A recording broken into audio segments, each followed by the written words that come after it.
Welcome to Sleepy Time Stories. Hey, my dear friends, pull your blanket a little higher.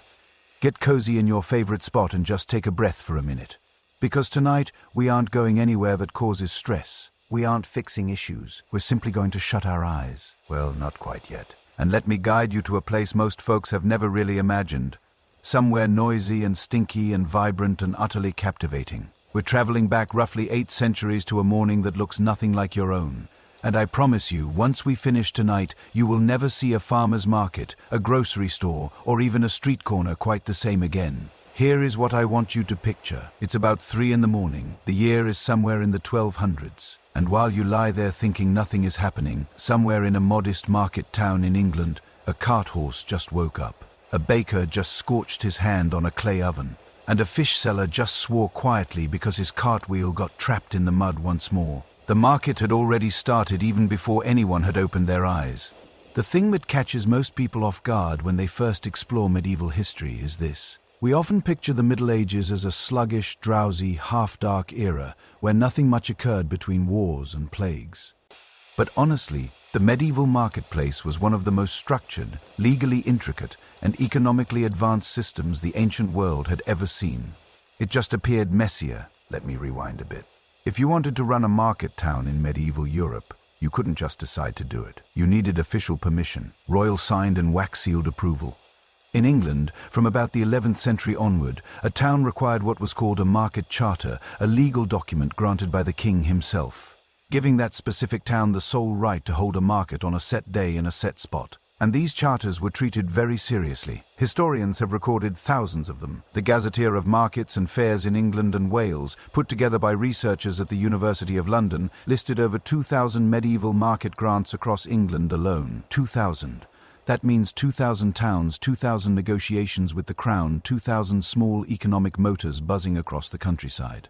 Why did this matter so much? Because markets meant money, not just for the sellers inside them, but for the lords and kings who approved them. Every trade happening in that market produced tolls, fees for putting up a stall, fees for bringing products into town, fees for settling arguments. The market wasn't just a spot to buy bread, it was a cash machine.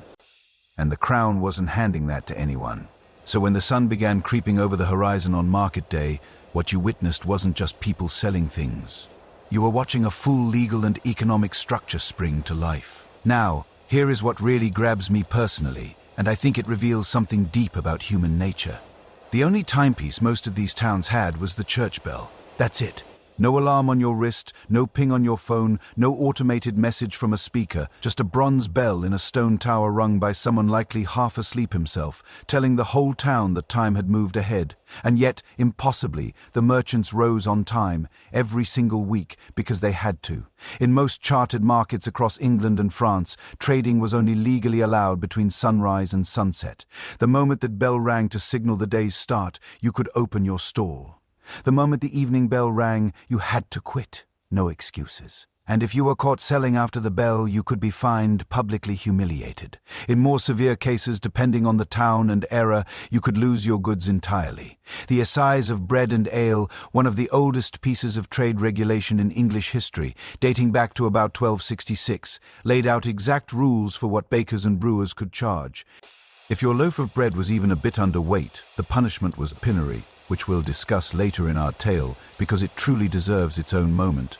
Let's just say it wasn't nice, and it involved many rotten vegetables. But what I find beautiful about all this, beautiful in the most surprising sense, is that it worked. These systems of bells and charters and penalties and market officers created a kind of structured disorder that actually functioned. People showed up, products moved, cash exchanged hands, towns expanded. Commerce in its earliest, rawest form was happening in the muck and chill before most of us would even dream of setting an alarm. So, let's return to that early morning picture, because I want you to truly sense it. It's perhaps 4:30 in the morning. The market square in a town like Winchester, one of the great trade centers of medieval England, is dark, except for a few torches and lanterns. The air smells like damp hay, wood smoke, and something you'd rather not identify.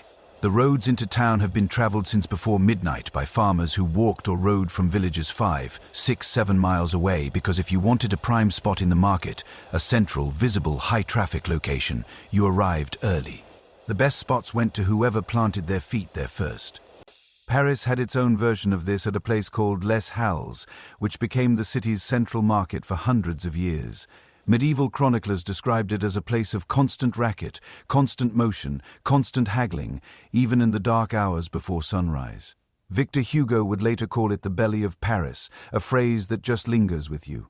In German towns, the Marktplatz, the market square, was often the literal center of civic life. The town hall, the church, the well, the market stalls, all gathered together in a space built not just for trade, but for community. The market was where you learned what was happening in the world, where you heard rumors, where you made friends and settled scores. It was the medieval version of social media, except noisier and much smellier. And at the heart of it all often stood what was known as the market cross. A stone pillar or cross, sometimes simple, sometimes intricately carved, that marked the official trade zone. To stand within sight of the market cross was to be under the protection and authority of market law. Whatever happened in that space was governed by a specific set of rules. Whatever happened outside was your own problem. There's something almost lyrical about that if you think on it. In a world without paper contracts, without lawyers in glass towers, without digital records, a stone cross in the middle of an open square was the anchor of a whole economic system. Everyone agreed it meant something, and so it did. Here's a thought I keep coming back to every time I read about medieval markets. We like to think that modern commerce is something completely different from what came before. That Amazon and stock exchanges and credit cards represent some sort of evolutionary leap beyond what our ancestors did. But walk through any farmer's market on a Saturday morning. Watch the baker arrive early to claim his spot. Watch the vendor adjust his prices based on what the seller next to him is charging. Watch someone haggle even a little over a jar of honey. 800 years later, we're still doing the same exact thing, just with nicer shoes. And with that thought, let's continue because the morning is only just unfolding in our medieval town. The farmers have their spots, the torches are burning low, and down at the far end of the square, something is happening that I think will genuinely surprise you. Because the very first stall to open every market day was not the bread seller, it was not the spice merchant, it was the butcher. And the tale of where he worked, a street so infamous, so deeply unforgettable that its name literally entered the English language as a word for mayhem, is something you absolutely will not want to miss. All right, so when we paused, I mentioned the butcher, and I promise we're heading there. The shambles, the disorder, the whole unforgettable picture. But before we step into that part of the market, I need to show you something first. Something that was standing right in the middle of that square when you walked in. Because before you bought anything, before you sold anything, before you even greeted the person next to you, the law had already arrived ahead of you. Picture this. You are a merchant. You've traveled since before dawn, maybe 5 miles, maybe 10, with a cart full of goods. Your back aches, your boots are soaked. You are hungry. And now you're finally here in the market square, ready to set up your stall and start earning money. And the first thing you see right there in the center of everything is a stone cross. Not a weapon, not exactly a warning sign, just a carved stone pillar. Sometimes simple, sometimes beautifully decorated, rising from the cobblestones in the middle of the square. And every experienced merchant in that market knew exactly what it meant. It meant you are now playing by the rules, our rules, the king's rules. And if you break them, well, that wooden frame over there in the corner is not just for show. The market cross was not merely a symbol. It was a legal boundary marker, a declaration carved in stone that said, within this space, a different set of laws applies. Medieval towns took this seriously in ways that would genuinely surprise most modern people. The idea that commerce needed to be regulated, that left entirely alone a marketplace would sink into cheating, exploitation, and chaos, was not a modern invention.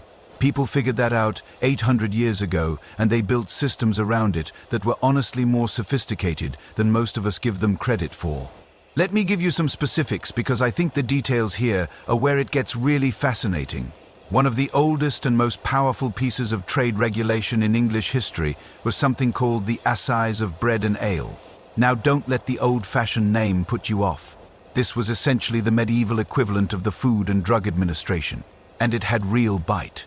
Established formally under King Henry III in the year 1266, it set out precise rules governing the price, weight, and quality of two of the most essential goods in medieval life, bread and ale. Here is how it worked. Bread prices were not fixed as we might imagine. Instead, they were directly tied to the price of wheat.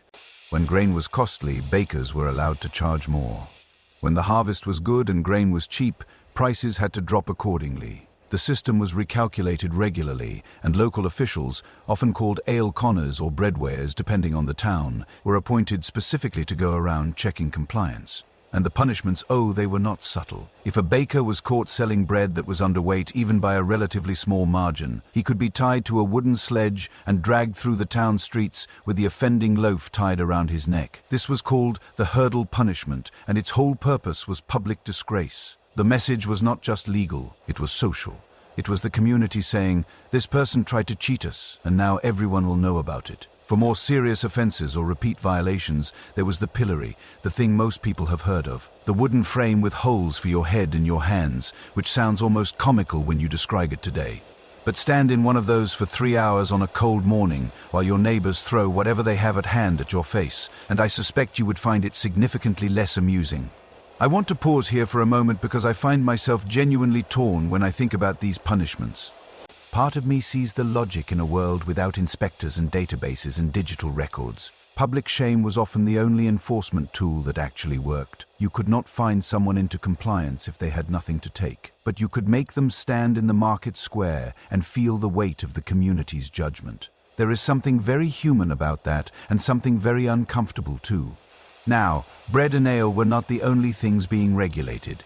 The medieval marketplace had an entire infrastructure of quality control that most people have never heard of. Take weights and measures. This sounds dull, I know, but stay with me. In the modern world, you assume that a pound of flour is a pound of flour no matter which store you walk into. That assumption exists because of centuries of standardization that we completely take for granted. In the medieval market, that standardization was fought for, enforced, and considered a matter of moral as well as legal importance. The town of Winchester in England was for centuries the home of the official royal standards for weights and measures. Physical objects made of bronze and iron against which every merchant's scales in every market across the country were theoretically supposed to be checked. The Winchester bushel, the Winchester gallon. These were not just administrative tools. They were symbols of a promise that the king made to his people, that when you come to market you will not be robbed by a crooked scale. Did it always work perfectly? Absolutely not. Fraud happened constantly. Merchants used weighted scales, hidden thumbs, short measures, all manner of creative deception. But the fact that these systems existed at all, that there were laws and officials to enforce them and penalties for breaking them, tells you something important about what people valued. They valued fairness in commerce. They believed that a market only works if people can trust it. That idea is as old as trade itself. Let me tell you about one official whose job I find particularly interesting. The market warden, sometimes called the market keeper or the clerk of the market depending on the region and the era, was essentially the referee of the whole operation. Appointed by the lord of the manor or by the town council, this person had the authority to settle disputes, confiscate fraudulent goods, and impose fines on the spot. Think about what that job actually looked like on a busy market day. You're walking through a square packed with hundreds of people, noise coming from every direction, animals making their feelings very loudly known. And somewhere in that chaos, two merchants are screaming at each other about whether a bolt of cloth is the correct length. You walk over, you listen to both sides, you make a decision, and then you move on because there are 40 more disputes waiting. Historians who have studied the records of medieval borough courts have developed a range of skills and knowledge that are essential for understanding the history of medieval England. The local legal bodies that handled market disputes have found that these kinds of cases were extraordinarily common.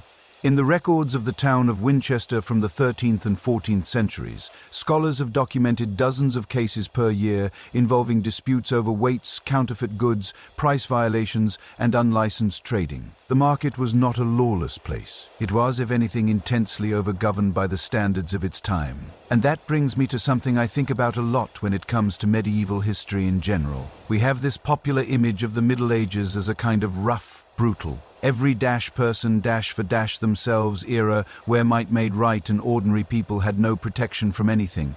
And look, I am not going to pretend it was a golden age of fairness and equality because it absolutely was not. But the existence of systems like the assize of bread and ale, the market cross, the market warden, the pillory used as a public accountability tool, these things suggest something more complicated. They suggest that ordinary people in medieval towns cared deeply about economic justice, that they demanded it, that they built institutions, however imperfect, to protect it. The baker who was dragged through the streets with a loaf around his neck was not just being punished by the Lord or the king. He was being held accountable by his neighbors, by the people who depended on that bread to feed their children. There is something in that dynamic that feels very contemporary when you sit with it long enough. Now, here is a question I genuinely want you to think about for a second. Not because there is a right answer, but because I find it fascinating.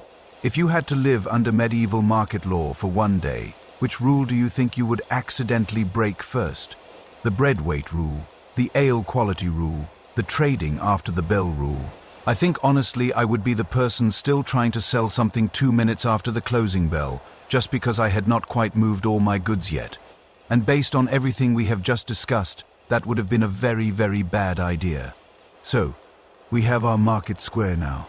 We have our rules, our stone cross, our all-too-serious market warden with his bronze scales and his no-nonsense expression. The morning is well underway, and now it is time to actually walk into the market itself. And I want to take you to the part of the square that even the most experienced medieval market-goers approached with a certain mix of necessity and dread. A row of stalls so chaotic, so overwhelmingly sensory in every possible way, that the street that housed them became one of the most famous and most infamous addresses in all of medieval England. It was called the Shambles, and what happened there was something that no modern grocery store, no matter how carefully lit, could ever fully prepare you for. Right. So there you are, still standing near the market cross we visited in the last part of our journey, the stone pillar, the brass scales, the market warden making his rounds with the quiet authority of someone who has seen every trick in the book at least twice. The rules are real. The enforcement is real. And for a few minutes walking through the regulated, legally structured heart of this market, it is almost possible to feel that everything here is orderly, civilized, under control. And then the wind shifts just slightly, just enough, and something hits you that no amount of regulation, no market charter, no royal statute, no well-intentioned market warden with his ledger and his brass scale has ever fully managed to contain the smell. And before you have consciously processed what it means, your feet have already slowed down. Because somewhere ahead of you, just around the corner from the relative order of the market cross, is the part of this market that everyone needs, that everyone visits, and that absolutely no one ever romanticizes, the Butcher's Row. And in England, it has a name that has survived 800 years and entered the modern English language as a word for catastrophic disorder, the Shambles. Let me tell you about a street that still exists right now today. In the city of York in the north of England, you can walk down a lane called the Shambles and stand in one of the most intact medieval streets surviving anywhere in the world. The buildings lean toward each other from both sides, their timber-framed upper stories overhanging so dramatically that at certain points the gap of sky visible between the roof lines narrows to almost nothing. The lower facades of the buildings still have wide, flat, projecting shelves built into them at roughly waist height. Those shelves are called shambles boards, and they were designed for one specific purpose, displaying cuts of meat for sale. The name shambles itself derives from the Old English word seamal, meaning a stool or low bench, which evolved through medieval usage into the specific term for the flat display surfaces outside a butcher's premises. By extension, the street where butchers clustered became the Shambles, and by further extension, after centuries of association with blood, offal, scattered sawdust, and the particular organized chaos of meat commerce in an age before refrigeration, the word entered general English as a synonym for any scene of complete disorder. When someone today says a situation is an absolute shambles, they are, whether they know it or not, invoking the memory of a medieval butcher street. Language carries history in its bones long after the original context has dissolved. Now, the question most people ask when they first encounter descriptions of the medieval shambles is some version of, was it really that bad? And the honest answer is nuanced in ways that I find genuinely interesting. In one sense, no, it was not simply chaos. The butchers of the Shambles were guild members, subject to the same regulatory framework we discussed in the previous part of our journey. They had standards to meet, inspections to pass, and penalties to face for violations. The Guild of Butchers in York, whose records survive in fragments from the 13th and 14th centuries, maintained quality requirements for the meat its members sold and could bring cases against members who violated them. But in another sense, a very immediate, very physical sense. Yes, it was exactly as intense as the reputation suggests because the nature of the trade, conducted in the open air in a confined street without any of the cold chain infrastructure that modern meat retail depends on, entirely created conditions that were unavoidable regardless of how conscientious the individual butcher was. Animals were walked to market. They were processed nearby, not always as nearby as regulations specified, which was a recurring source of complaint in medieval borough records across England. The waste products of the butchering process, blood, bones, fat, the parts of the animal that had no immediate sale value, had to go somewhere.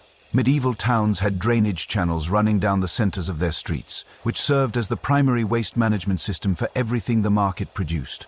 On a busy market day in the shambles, those channels ran dark. The historian Vanessa Harding, in her research on medieval London's urban environment, documented the persistent conflict in English towns between butchers' guilds and town authorities over the disposal of waste from meat processing. The complaints recorded in borough court rolls are remarkably consistent across different towns and different centuries. The butchers were processing animals too close to the main streets. The drainage was inadequate. The smell was affecting neighboring businesses and residences. The responses, fines, relocations, new regulations were equally consistent. They helped partially, temporarily, and incompletely. Here is something worth pausing on because I think it corrects a misunderstanding that most of us carry without realizing it. The medieval butcher was not a crude or unskilled operator. The craft of breaking down an animal carcass, understanding which cuts came from which parts of the animal, how to use every component, how to preserve different types of meat through different methods, how to price and display goods to maximize sales, was a genuine professional skill developed over years of apprenticeship. The Butchers' Guild required a minimum apprenticeship of 7 years before a journeyman could apply for guild membership and operate his own stall. 7 years to learn how to be a butcher in the medieval sense of the word, which meant being not just a cutter of meat, but a processor, preserver, and retailer of an entire animal's worth of products with minimal waste and maximum commercial return. The nose-to-tail approach to animal use that has become fashionable in certain high-end culinary circles in recent years, the philosophy that every part of an animal has value and nothing should be discarded, was not a philosophical position for the medieval butcher. It was an economic necessity. The hide went to the tanner. The tallow-rendered fat went to the candle maker or was sold directly for cooking and lamp fuel. The bones went to the bone meal producer or were sold cheap for making broth. The organ meats, liver, kidney, heart, lung, were sold at different prices to different customers depending on their means and preferences. Nothing was wasted because nothing could afford to be wasted. The economic margin on medieval meat retail was thin enough that waste was effectively the same thing as loss.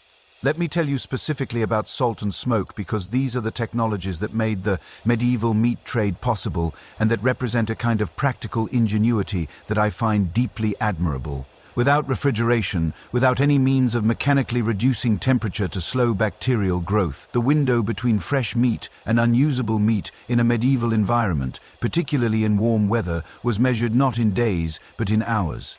This was not a mystery to medieval people. They understood empirically, through experience accumulated across generations, that meat left at ambient temperature in warm conditions deteriorated rapidly.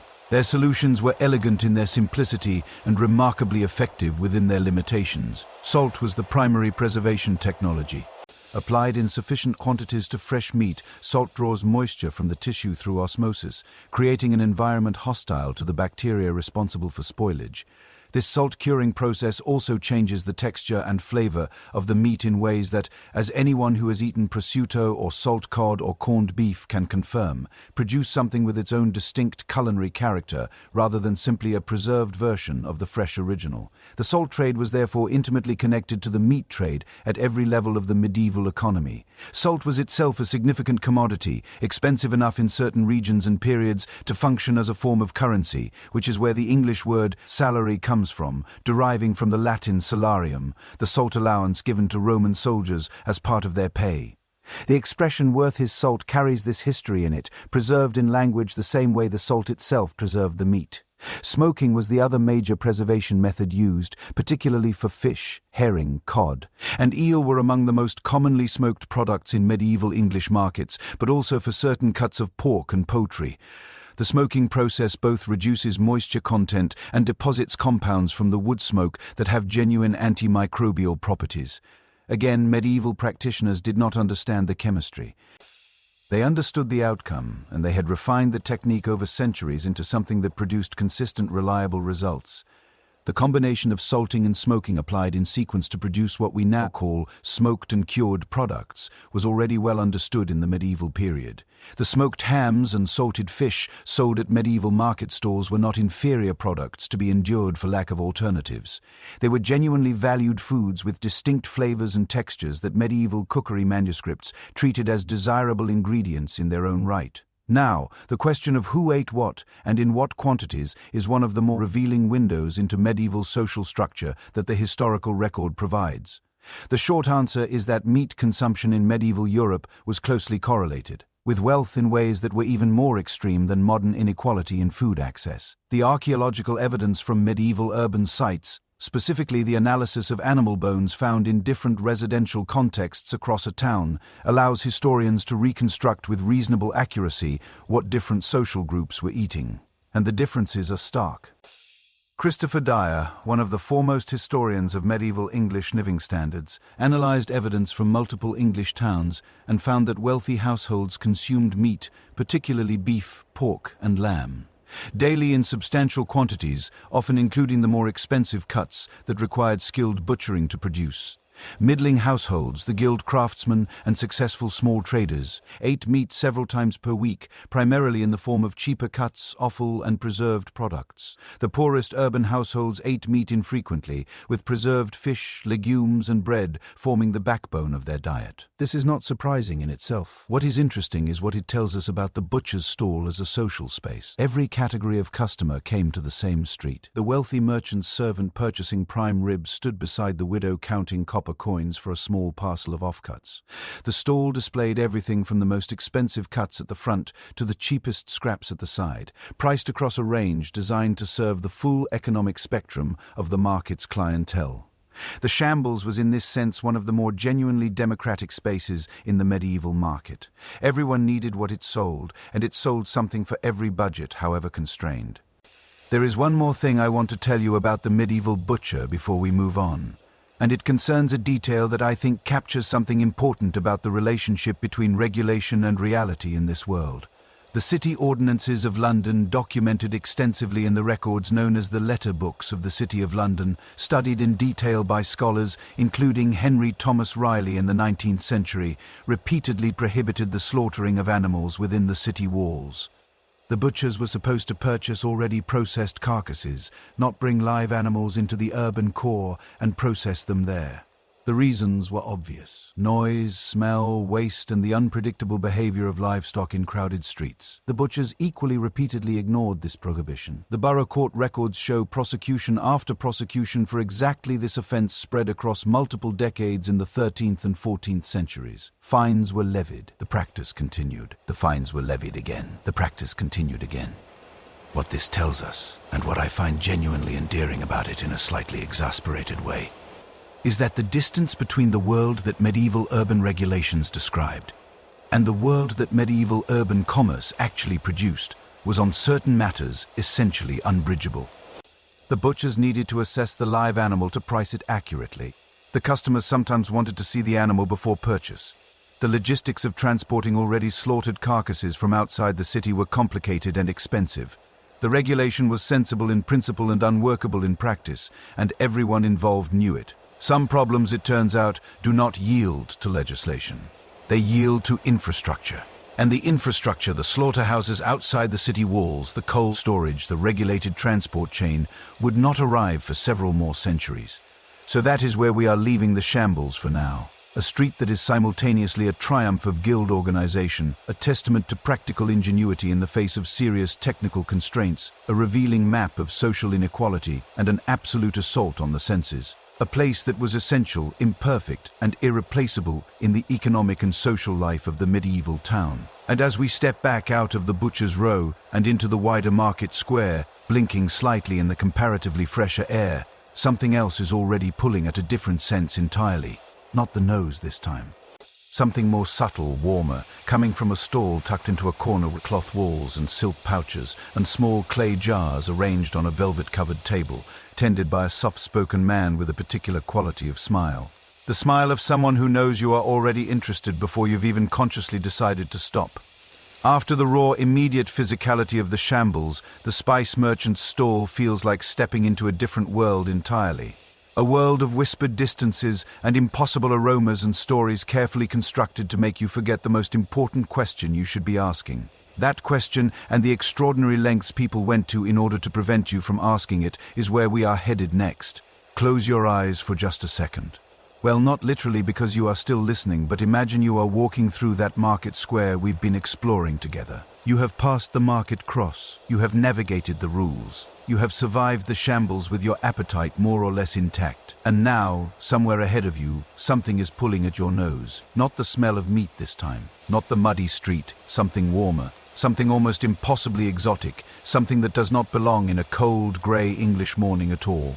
You follow it, and there, tucked into a corner store with cloth walls and a wooden roof, behind a table covered in small clay jars and folded paper parcels and silk pouches tied with string, is the spice merchant. And he is the most dangerous person in the entire market. Not dangerous in the way you might think. He is not carrying a weapon. He is well dressed, soft-spoken, probably smiling at you with the particular warmth of a man who knows exactly how much you want what he has. The danger is simpler than that and more fundamental. He is selling something you cannot live without, and he knows it. Let me give you a number, and I want you to just sit with it for a moment. In the 13th and 14th centuries in medieval England, a pound of saffron, which is for context roughly the same weight as a large apple, cost the same as a horse. A working horse, the animal that a farmer depended on to plough his fields and survive the winter. 1 pound of dried red threads gathered painstakingly from the stamens of a specific crocus flower was worth 1 entire horse. And saffron was not even the most extreme example. Black pepper, which you probably have in a little jar in your kitchen right now, not thinking twice about it, was so valuable in medieval Europe that it was sometimes used as literal currency.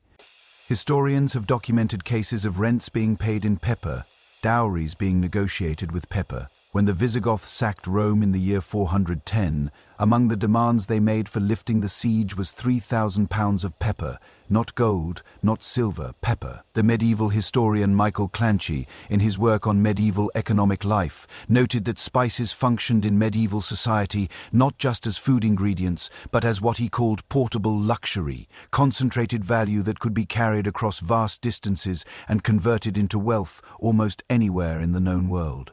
A merchant who could get his hands on a significant quantity of good pepper or cloves or cinnamon was not just selling a condiment. He was carrying a small fortune in his saddlebag, which raises the obvious question, why? Why were these things so extraordinarily valuable? What made a bag of dried flower stamens or a handful of tree bark worth more than a man's livelihood? The answer is geography. And the answer is also, let me be honest about this, a spectacular combination of genuine scarcity and absolutely shameless marketing. Here is the reality. Every spice that landed on a medieval European market stall had traveled thousands of miles to get there. Pepper originated primarily on the Malabar coast of what we now call India, specifically in regions near the port of Calicut. Cinnamon came from what we now call Sri Lanka. Cloves came from a tiny cluster of islands in what is now the Maluku province of Indonesia. Islands so remote and so specific that for centuries Europeans did not even know where they were. Nutmeg came from the same region. Saffron, while it could be grown in parts of Spain and later England, originated in the eastern Mediterranean and Persia. To get from those places to a market stall in Winchester or Paris or Cologne required crossing deserts, mountain ranges, open oceans, and the territories of a dozen different rulers who each wanted their cut. Arab traders controlled much of the overland route across Persia and the Middle East. Italian city-states, particularly Venice and Genoa, dominated the Mediterranean sea lanes. By the time a sack of pepper had changed hands enough times to reach a northern European market, it had literally traveled halfway around the world. The cost of that journey was baked into every single grain. So yes, the scarcity was real. The distance was real. The expense of transportation was absolutely real. But here is the part that I personally find both hilarious and deeply impressive. The merchants who sold these spices in the final market, the ones standing behind those cloth-covered stalls with their silk pouches and their persuasive smiles, had absolutely no interest in letting their customers understand the mundane geographical reality of where these things came from. Because if people understood that pepper grew on a vine in India and that the only reason it was expensive was the distance and the middlemen, they might start asking uncomfortable questions like, what if we cut out the middlemen? So instead, the merchants told stories. And not just stories, legends, myths, carefully constructed, utterly ridiculous. Completely effective pieces of marketing fiction designed to make spices sound not merely rare, but cosmically, supernaturally rare. The Greek historian Herodotus, writing several centuries before the medieval period, but whose stories were still circulating in various forms, described cinnamon as being gathered from enormous bird nests perched on sheer cliff faces, accessible only by the bravest and most foolhardy of collectors. Arabian merchants, he claimed, would leave meat at the base of the cliffs for the great birds to carry up to their nests. The weight of the meat would cause the nest to collapse, sending the precious cinnamon tumbling to the ground below. Is any of that true? Not even slightly. Cinnamon is the inner bark of a tree. You peel it off with a knife. The harvest is labor-intensive, but it does not require cliff climbing or giant birds. But that story and others like it served a very specific commercial purpose. If you believe that cinnamon came from a treacherous bird nest on an inaccessible cliff, you are not going to question why it was expensive. You are going to be grateful you could get it at all. The Arab traders who controlled the overland spice routes were, if anything, even more creative. For centuries, they maintained strict secrecy about the actual geographic origins of the spices they sold, specifically to prevent European buyers from trying to establish direct trade routes. The port cities of Alexandria and Antioch and Constantinople became famous for this. You could buy the spices there, but you were not going to find out where they actually came from. The information was the monopoly as much as the goods themselves. Now, Venice figured this out faster than almost anyone else. And what Venice did with that knowledge is one of the great commercial stories of the medieval world. From roughly the 10th century onward, the Venetian Republic cultivated special trading relationships with the Byzantine Empire, and later with the various powers that controlled access to the Eastern Mediterranean. Venetian merchants embedded themselves in Constantinople. They learned Arabic. They built warehouses and networks and relationships across the spice trade in a way that was less about brute force and more about making themselves indispensable at every link in the chain. By the 13th century, historians estimate that Venice controlled somewhere between 60 and 80% of the spice trade entering Western Europe. The economic historian Frederick Lane, in his landmark study of Venetian commerce, calculated that the markup on spices between their point of origin and the final European consumer could reach as high as 1,000%. 1,000% markup on goods that people absolutely had to have. And people did have to have them, though perhaps not always for the reasons we assume. Here is something that most people get wrong about medieval spices, and it is worth correcting. The old story that people used spices to mask the taste of rotten meat has been largely debunked by historians like Paul Friedman, who wrote a definitive study on the history of taste and spice in the medieval world. Spices were expensive. People who could afford spices could almost certainly afford fresh meat. They used spices because they genuinely valued the flavor, the prestige, and crucially the perceived medical benefits. Medieval medicine, rooted in the Greek tradition of the four humours, believed that spices had genuine therapeutic properties. Pepper was considered warming and good for digestion. Ginger was prescribed for nausea and joint pain. Cloves were believed to purify the breath and strengthen the heart. Saffron was thought to elevate the mood. Given its price, you would certainly hope it did something. The spice merchant was not just selling luxury. He was selling health. He was selling status. He was selling a story about the world that made ordinary people feel connected to something vast and mysterious and far away. And honestly, standing in that cold market square 800 years ago, smelling those impossible aromas from somewhere east of everything you had ever known, I understand the appeal completely. There is something I keep returning to when I think about the spice trade, and it is this. The story of those merchants tells us something really important about the relationship between information and power. Those Arab traders and Venetian merchants did not just control a supply chain, they controlled what people knew and what people did not know, and that, perhaps even more than the spices themselves, was the source of their wealth. We like to think we are past that now, that the internet has made information free and equally available to everyone. But I'm not entirely sure we're as far from those medieval merchants as we like to believe. The mechanisms are different. The products are different. But the basic dynamic of controlling what people know so that you can charge them accordingly feels surprisingly familiar. Something to sit with. But speaking of controlling information, there was another corner of the medieval marketplace where that game was played with even higher stakes and considerably more personal risk.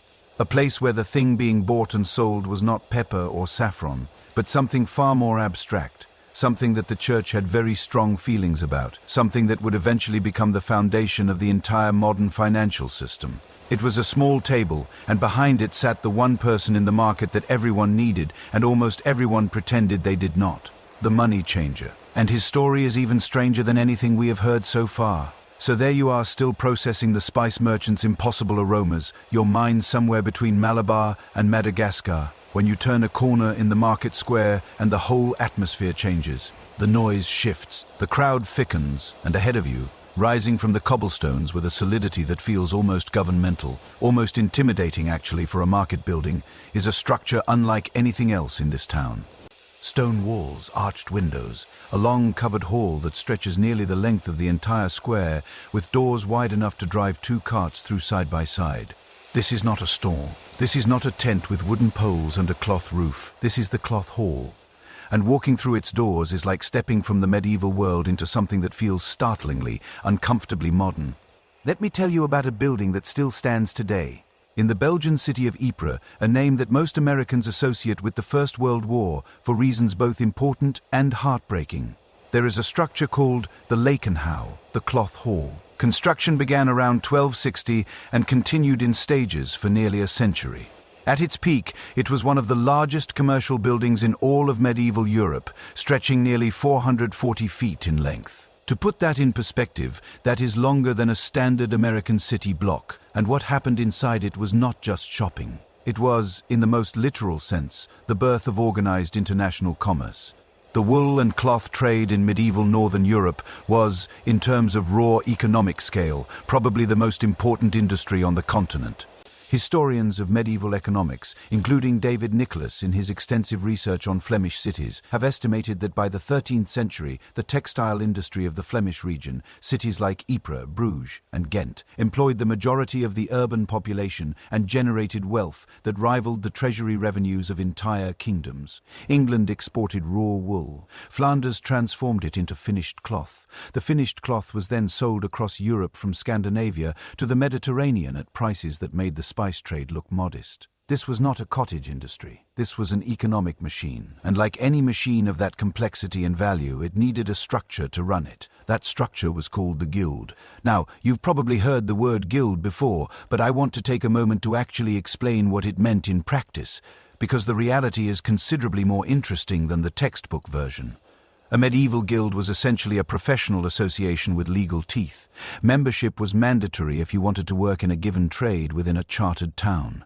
The guild controlled who could enter the profession, how long the training period lasted, what standards the finished product had to meet, and what prices were acceptable.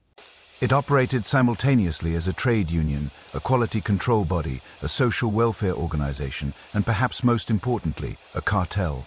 The Weavers' Guild of London, for example, received its first royal charter from King Henry I in the early 12th century, making it one of the oldest formally recognized professional organizations in English history.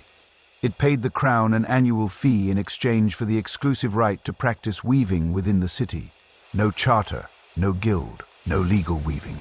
The system was circular and self-reinforcing, and it worked for roughly 400 years. But here is the part that genuinely fascinates me about the guilds, and that I think gets lost when people describe them purely as protectionist economic structures. The guild system created something that we do not have a great modern equivalent for. A framework in which the quality of your work was simultaneously a personal, professional, and communal responsibility. If a member of the Weavers' Guild produced cloth that was substandard and sold it under the guild's seal of approval, the entire guild's reputation suffered. Every other weaver in the city paid the price in lost trust and lost business. So the enforcement of standards was not just a legal obligation, it was a deeply personal one. Your neighbors were watching, your competitors were watching. And in a world before consumer reviews and social media, the guild's seal on a bolt of cloth was the only guarantee a buyer had that the product was what it claimed to be.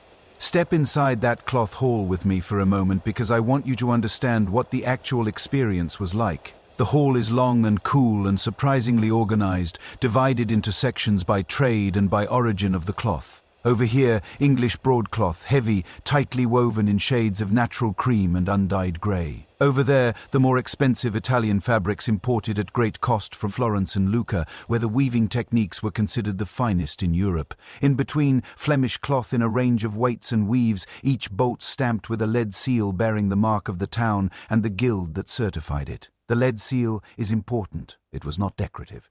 It was the medieval equivalent of a quality certification label, and it was taken so seriously that counterfeiting one carried severe penalties. Scholars studying the material records of Bruges from the 13th and 14th centuries have found thousands of these lead cloth seals in archaeological excavations. Tiny, dense little discs pressed with the marks of specific towns, specific guilds, specific inspectors. They are among the most common medieval artifacts found in northern European cities. And every single one of them represents a transaction, a guarantee, a promise made between a producer and a buyer across a chain of accountability. Now, here is where it gets genuinely surprising. And I will be honest, this is the detail that when I first came across it, made me put down what I was reading and just think for a while. The color of the cloth you wore in medieval Europe was not just a fashion choice, it was a legal matter. Across medieval Europe, in England, France, the Italian city-states, the German territories, there existed a category of law called sumptuary law. These were regulations that specified in remarkable detail exactly who was allowed to wear what, and they were enforced. In England, the sumptuary laws of Edward III, passed in the year 1363, specified that common labourers and their families could only wear undyed cloth or cloth of a specific low value. Merchants and craftsmen of middling wealth were permitted certain colours and certain fabrics but forbidden others. Knights and esquires had their own permitted range, and at the top, royalty and high nobility could wear colours that were simply unavailable legally to anyone below them. Scarlet was one of the most restricted. Not scarlet in the general sense of reddish, but specifically the high-quality scarlet broadcloth produced in certain English towns, which derived its colour from a dye made from the dried bodies of a small insect called kermes, harvested in the Mediterranean. It was intensely labour-intensive to produce, brilliantly vivid in colour, and stubbornly resistant to fading in ways that most medieval dyes were not. A single yard of genuine scarlet cloth could cost the equivalent of several weeks of wages for a skilled craftsman. And wearing it without the social rank to justify it was, in theory at least, a punishable offence. Here is a question worth sitting with. What does it tell us about a society when it considers the colour of your clothing a matter serious enough for royal legislation? I think the answer is that it tells us how desperately that society needed visible markers of hierarchy in a world where those markers were constantly under pressure. Merchants were getting rich. Tradespeople were accumulating wealth. The old certainties about who was above whom were being quietly disrupted by commerce every single day. Sumptuary laws were in a sense the aristocracy's attempt to use clothing to hold a line that money was constantly threatening to cross. And speaking of money crossing lines, the cloth hall was also quietly the place where something new and genuinely revolutionary was beginning to take shape in the way people organized business. The scale of the Flemish cloth trade required investment beyond what any single merchant family could provide. Ships had to be built. Wool had to be purchased in bulk from English estates. Dyers and weavers and fullers had to be paid before the finished cloth was ever sold. The gap in time and money between raw material and finished product was enormous. And bridging that gap required cooperation, pooled capital, and shared risk in ways that individual merchants simply could not manage alone. What emerged gradually, and without anyone really planning it, was a form of business organization that historians of commerce have described as a precursor to the modern corporation. Merchant partnerships in Bruges and Ghent began developing sophisticated accounting practices. The double-entry bookkeeping system later formalized by the Italian friar Luca. Pacioli in the 15th century had its roots in exactly these kinds of commercial necessities. Shared accounts, written contracts, formalized structures for distributing profit and absorbing loss. The economist and historian Shalog Ogilvy, in her research on guilds and commerce, has argued that while guilds were often economically restrictive in certain ways, they also served as crucial institutional frameworks that allowed commercial trust to operate at a scale that would otherwise have been impossible. You could trade with a merchant from Cologne whom you had never met because you both operated within recognizable guild structures that carried known reputations and known accountability. That shared institutional language, the seal, the charter, the sworn membership, was the infrastructure on which international trade was built. In other words, the cloth hall was not just a place to buy fabric. It was a place where people were slowly, incrementally, sometimes accidentally inventing the systems that would eventually become the foundations of modern capitalism.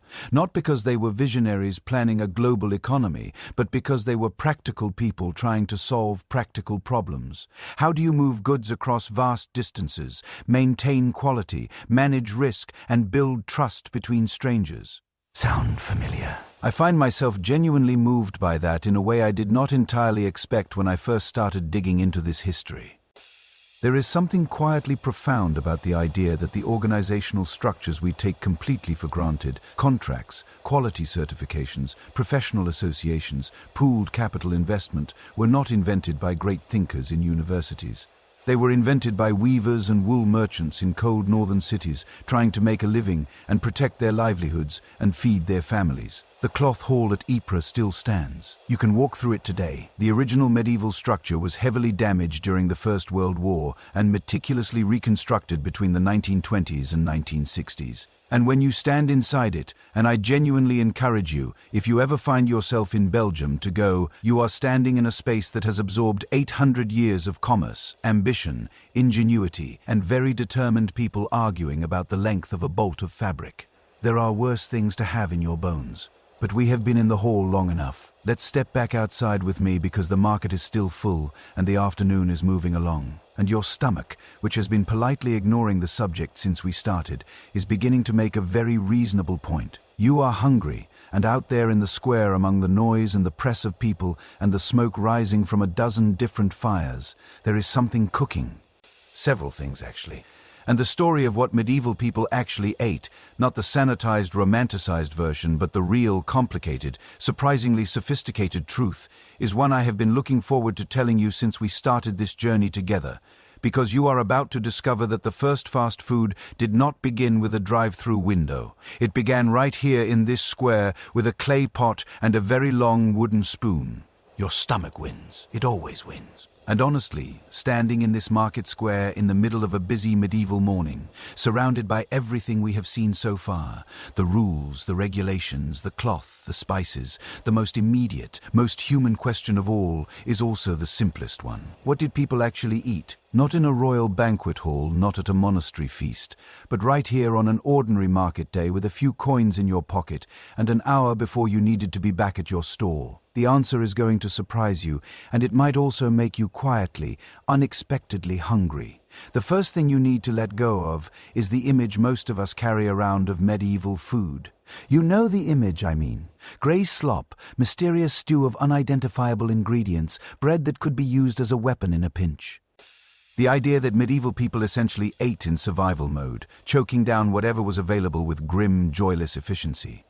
That image is, to put it charitably, almost completely wrong. Medieval food culture, particularly in the context of the market, where ingredients from across an entire region converged in one place on one day, was genuinely sophisticated, regionally varied, seasonally aware, and in many cases absolutely delicious by any standard. The historian Terence Scully, who spent decades studying medieval cookery manuscripts, argued in his landmark work, The Art of Cookery in the Middle Ages, that medieval cooks demonstrated a level of intentional flavor complexity that rivals many modern culinary traditions. They layered sweet and savory deliberately. They used verjuice, which is pressed unripe grape juice, and vinegar to balance rich fats. They understood texture and presentation in ways that suggest a genuine aesthetic relationship with food, not just a biological one. So, let us actually walk through what you would find to eat in this market, because the options, even for someone of modest means, were considerably more interesting than the textbook version suggests.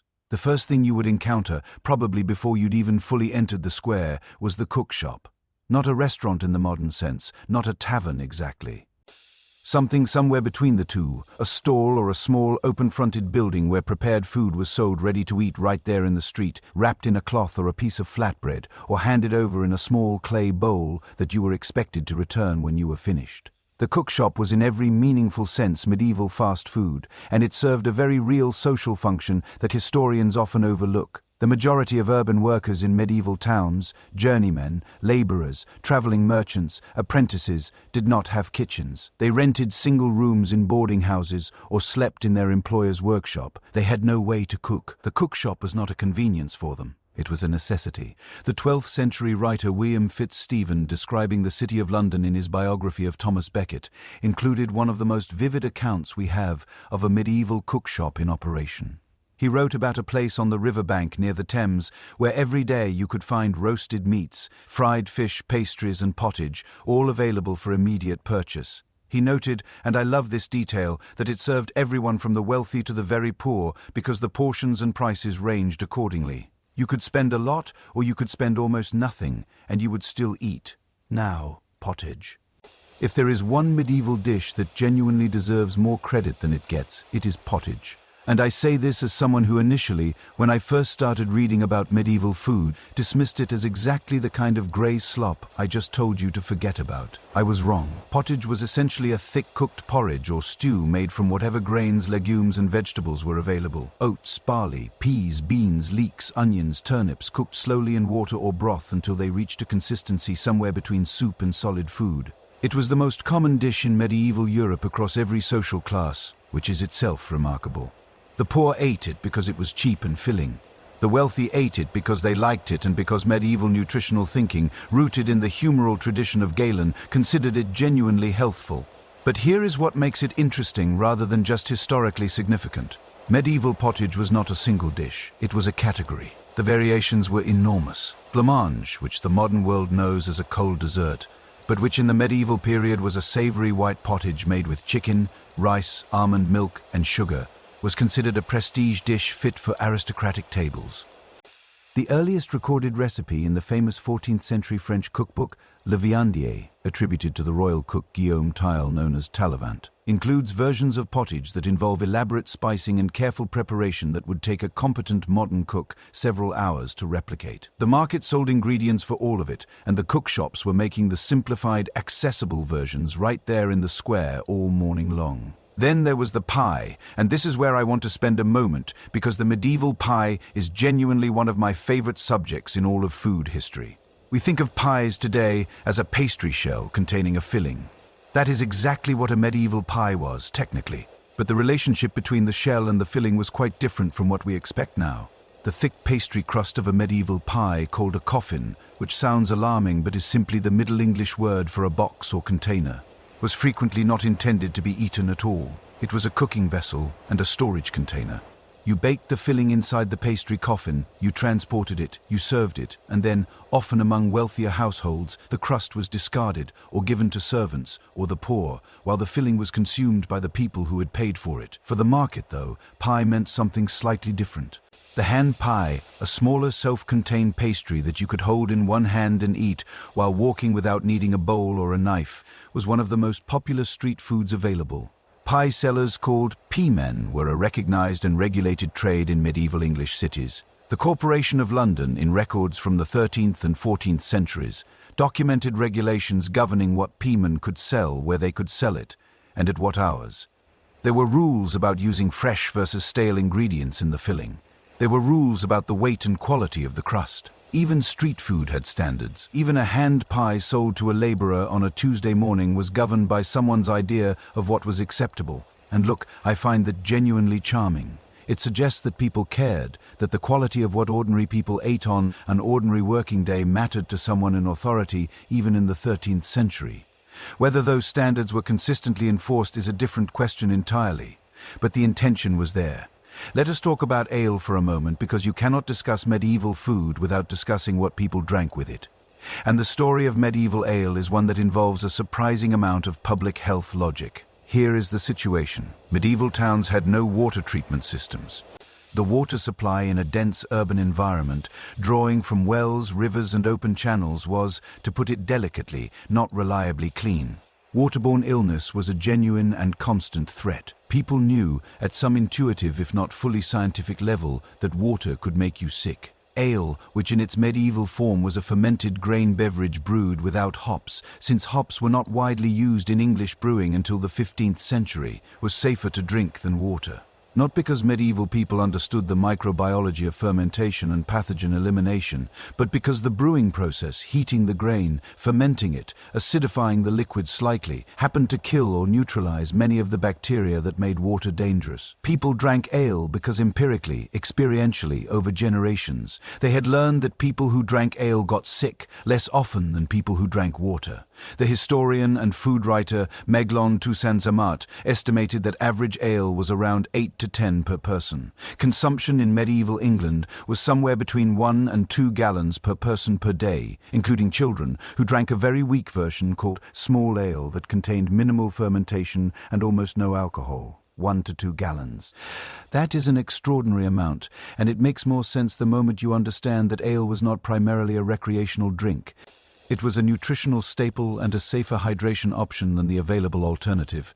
The tavern, or the alehouse as the smaller establishments were often called, was therefore not just a place of leisure and sociability, though it was certainly that too.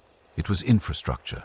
It was one of the places the community came to sustain itself physically on a basic and unglamorous level. Now, here is something that I think complicates the picture in a useful way, because I have been painting a fairly positive portrait of medieval street food, and I want to be fair to the complexity. The cook shop, for all its appeal and its democratic accessibility, also had a reputation. A well-documented, thoroughly deserved reputation for occasionally selling things that were not quite what they claimed to be. The medieval legal records of London include multiple cases spread across the 13th and 14th centuries, of cook shop owners prosecuted for selling meat that was past its reasonable period of use or for passing off one type of meat as another.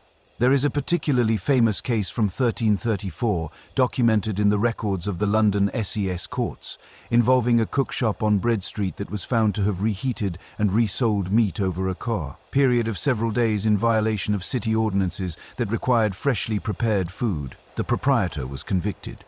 The punishment involved, you guessed it, a public appearance in the pillory with the offending food displayed around his neck. So, the system had problems. The enforcement was inconsistent. The temptation to cut corners when you were a small operator trying to make a profit on low-margin food was real and understandable. But again, the fact that there were prosecutions, that records were kept, that standards existed against which behavior could be measured, tells you something important about what medieval urban society expected and demanded. What I keep coming back to, thinking about all of this, is how the medieval market day was structured around a set of very human rhythms that we have essentially never abandoned.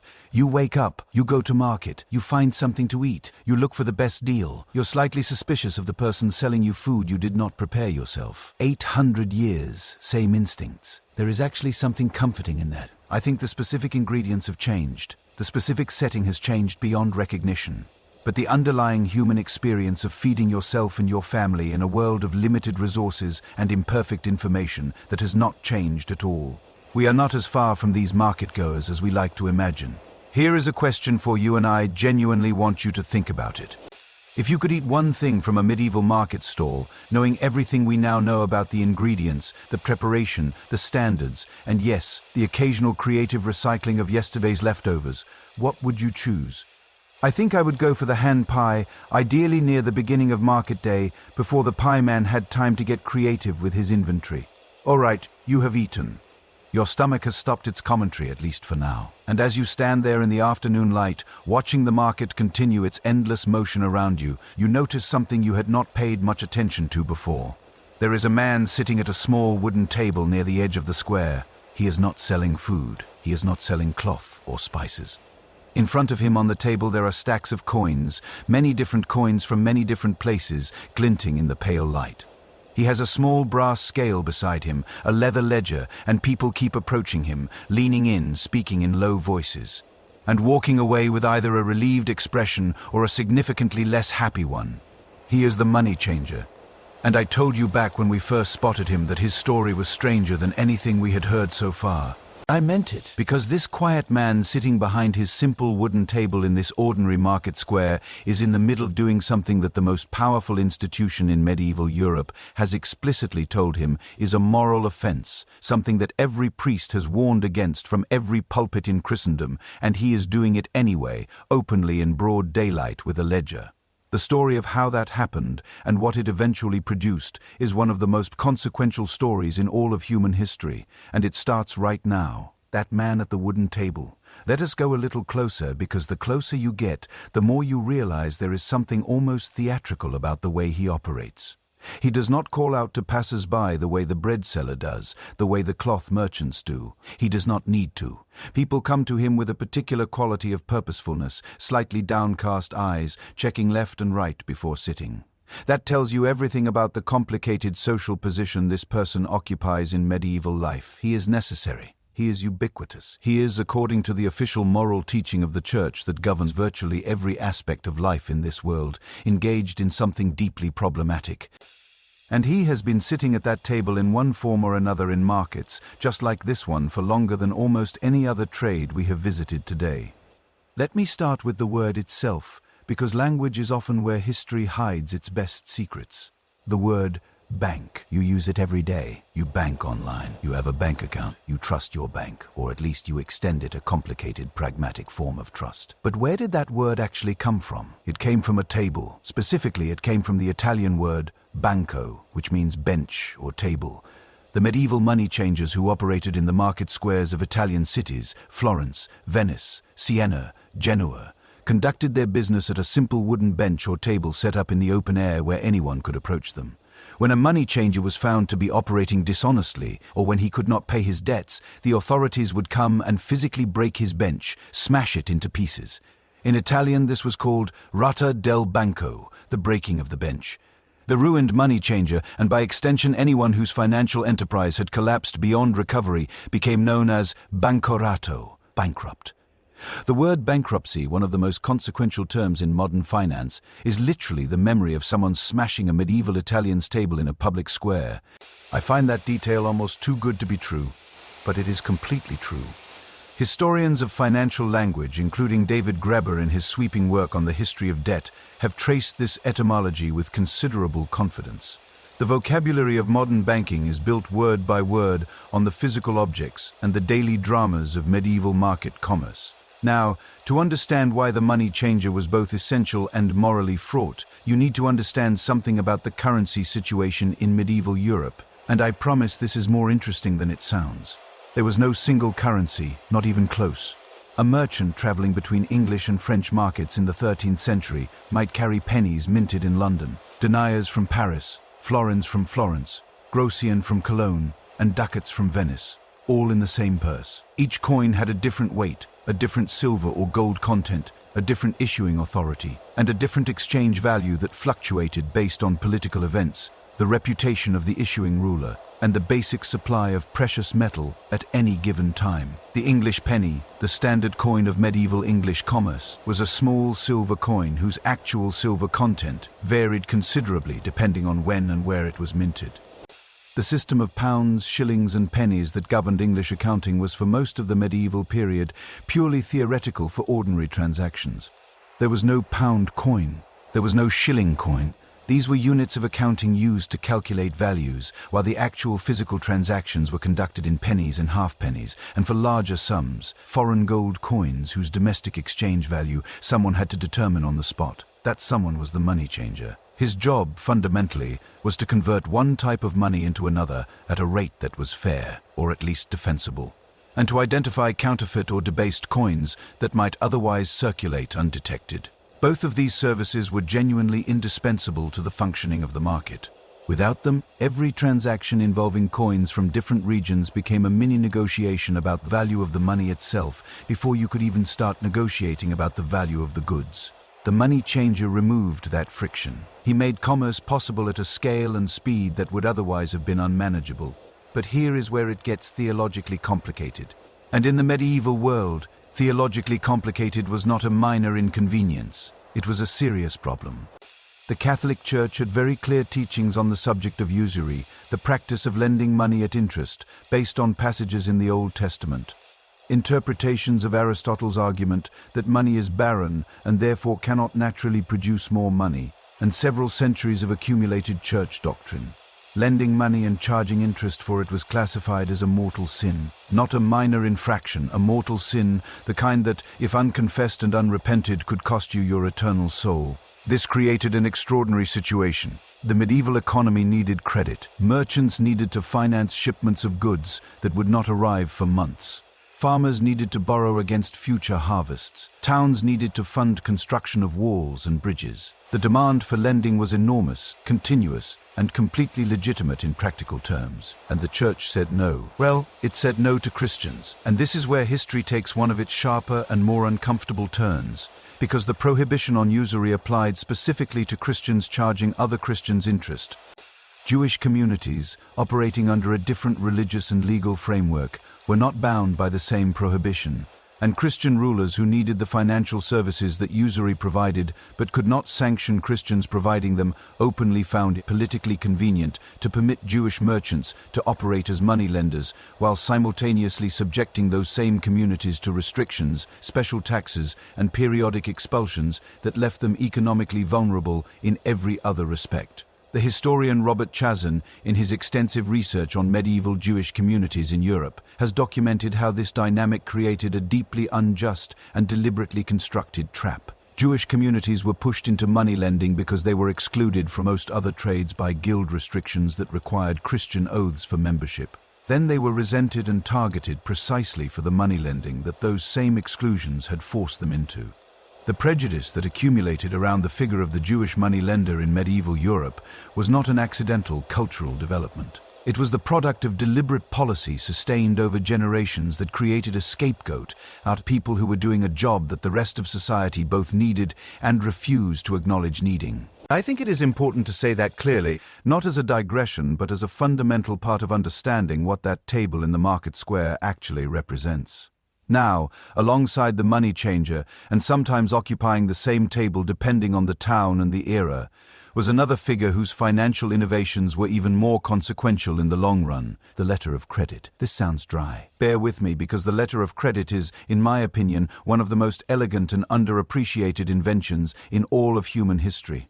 And it was born directly out of the practical challenges of medieval commerce. Here is the problem it solved. A merchant in London wants to buy goods at the Great Trade Fair in Champagne, France. That journey is several weeks each way. Carrying enough silver coins to finance the purchase is dangerous. Bandits, shipwrecks, robbery, loss. The coins are heavy. The risks are real. And if something goes wrong, the entire investment is gone. The solution, developed by Italian banking families, the Bardi, the Peruzzi, and later, and most famously, the Medici, was a document, not a coin. A letter of credit. The merchant in London deposits his silver with a banking agent in London and receives a written document promising that a corresponding sum, adjusted for exchange rates and a fee, will be made available to him by an affiliated agent in Champagne. He travels light. He carries paper. On arrival, he presents his document. The agent in Champagne honors it. Commerce happens.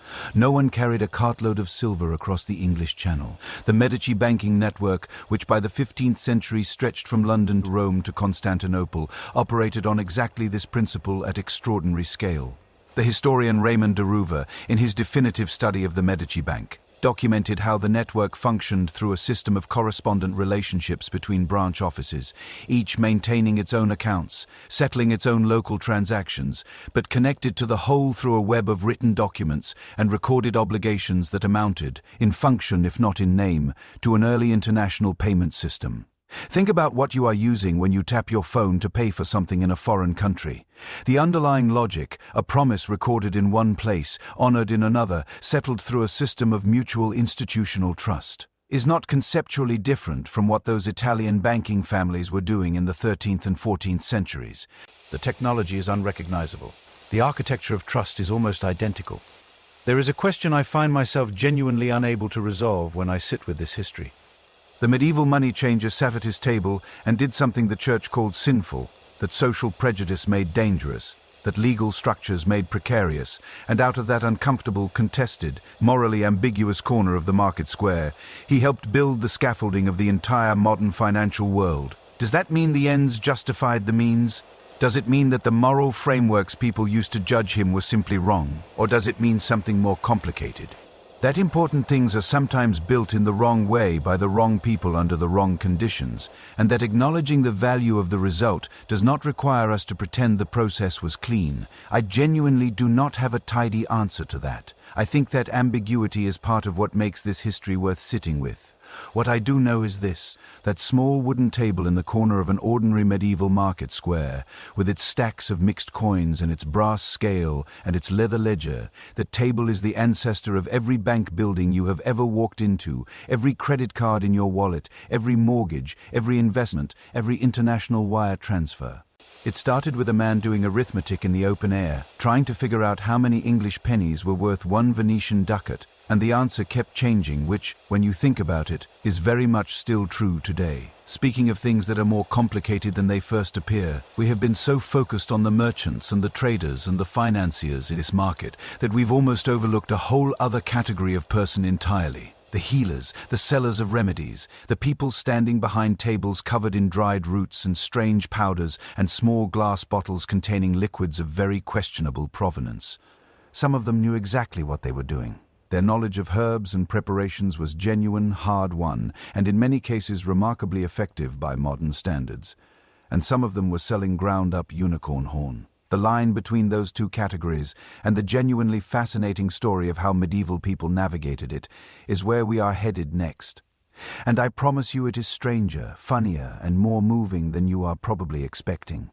Walk with me for a moment toward the edge of the square where the crowd is slightly thinner and the stalls are a little less orderly. Away from the organized rows of the cloth hall, away from the structured authority of the market cross, into a part of the market that operates by its own particular logic. You will know you are getting close before you can see anything clearly, because there is a voice. A very confident voice projected with the kind of practiced ease that only comes from doing this every single market day for years. The voice is making promises, extraordinary promises. The kind of promises that if you stop to think about them carefully for more than 30 seconds would immediately raise several serious questions. But here is the thing about that voice. It is not letting you stop and think. That is rather the whole point. Let us make a distinction right at the start because it matters enormously and because medieval people themselves understood it, even if they did not always act on it. There were two very different kinds of medical practitioners operating in a medieval market, and they occupied the same physical space in ways that were genuinely confusing, occasionally dangerous, and sometimes in their own strange way, quietly wonderful. The first was the apothecary, the second was the quack. And the line between them was, depending on the day and the desperation of the customer, sometimes thinner than anyone would like to admit. The apothecary was a trained professional. In most major medieval European towns, apothecaries were organized, like the cloth merchants and the bakers we've already met, into a guild. The Guild of Apothecaries in London, formally established by royal charter under King Edward I in the late 13th century, required years of apprenticeship, knowledge of Latin medical texts, and familiarity with a specific pharmacopoeia, a catalogue of recognized medicines and their preparations. An apothecary who sold you something was working, however imperfectly, within a recognized system of knowledge that stretched back through the Arab medical tradition to the ancient Greeks. The quack was something else entirely. The word itself is a gift from history. Quack is a shortened form of the Dutch word quacksalver, which roughly translates as someone who quacks, boasts loudly about their salves and remedies. The term appears in Dutch records as early as the 1500s, but the phenomenon it describes is considerably older. The traveling medicine seller, the man who showed up at market day with a cart full of bottled solutions and a voice full of confidence and a very pressing need to leave town before his customers figured out what had happened. And this figure was present in medieval markets across Europe for as long as there have been markets.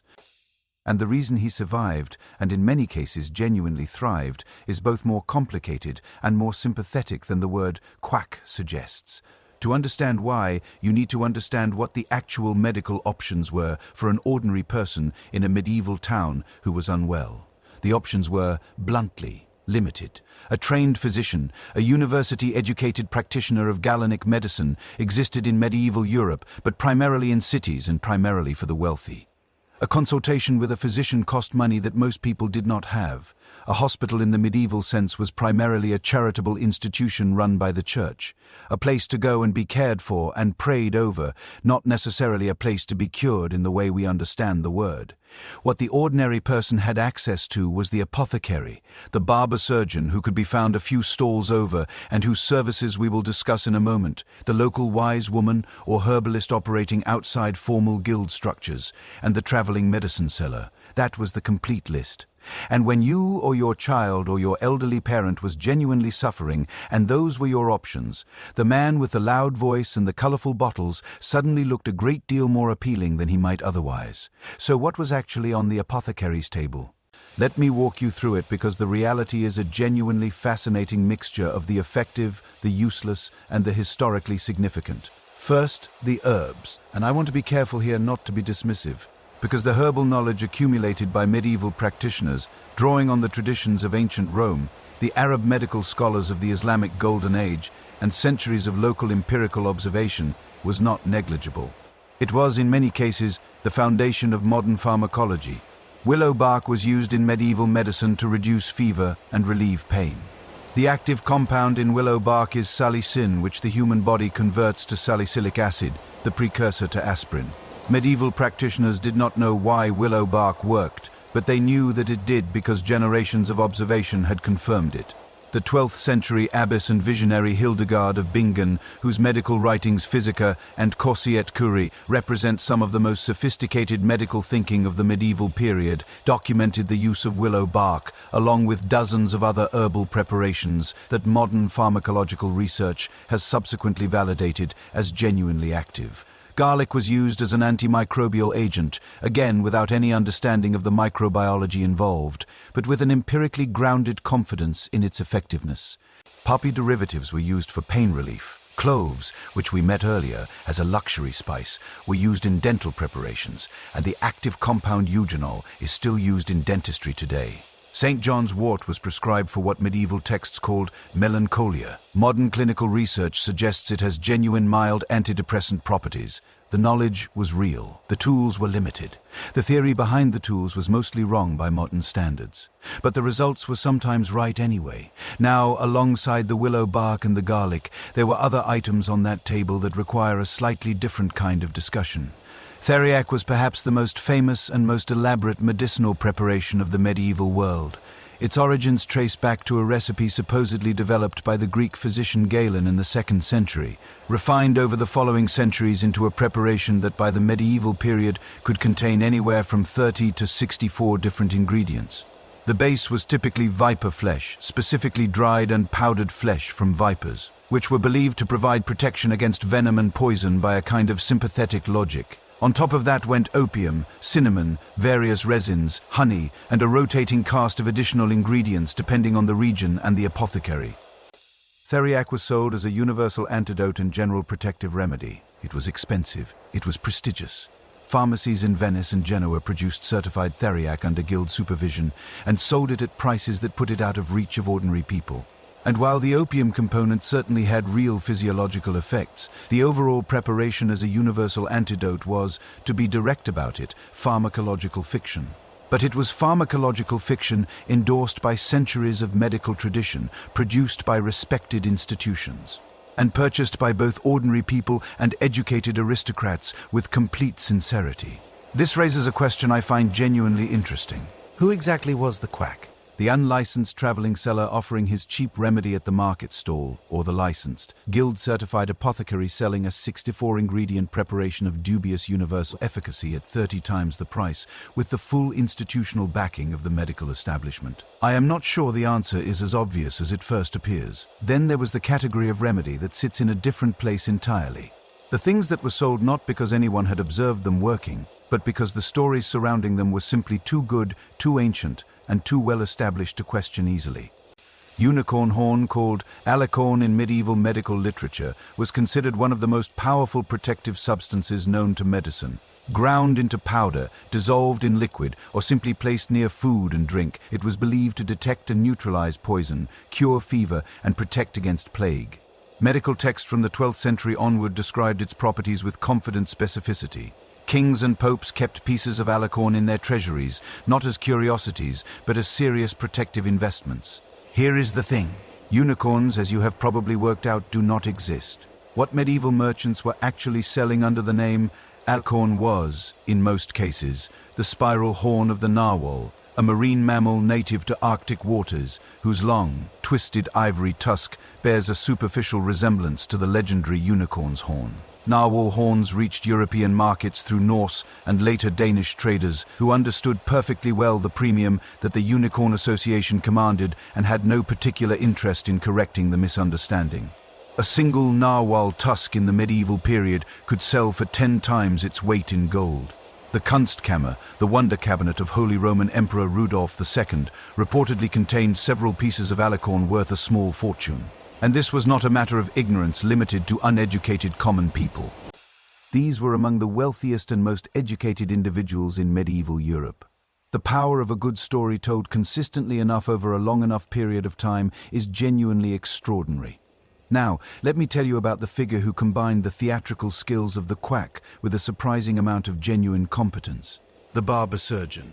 In modern life, barbers cut hair and surgeons perform operations. In the medieval world, these were frequently the same person. And this was not the absurd conflation it sounds like. The logic was tactical. Barbers already had sharp instruments, a steady hand, and a clientele that came to them regularly. Surgical procedures of the medieval period, bloodletting, wound treatment, tooth extraction, setting fractures, removing surface growths, required exactly the tools and the manual dexterity that a competent barber already possessed. The striped pole that still identifies barbershops today, red and white spiraling stripes, is believed by many historians of medicine to derive from this surgical heritage. The red representing blood, the white representing the bandages used to dress wounds, the pole itself representing the stick that patients gripped during bloodletting to encourage blood flow. Every time you walk past a barbershop and glance at that spinning pole, you are looking at an 800-year-old medical advertisement.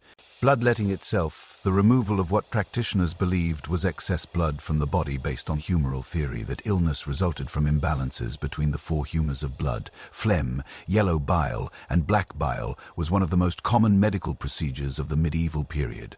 It was performed at the market by barber surgeons who kept small blades and ceramic or glass vessels for collecting the blood, and who charged according to the amount removed. It was almost certainly useless in the vast majority of cases and actively harmful in others.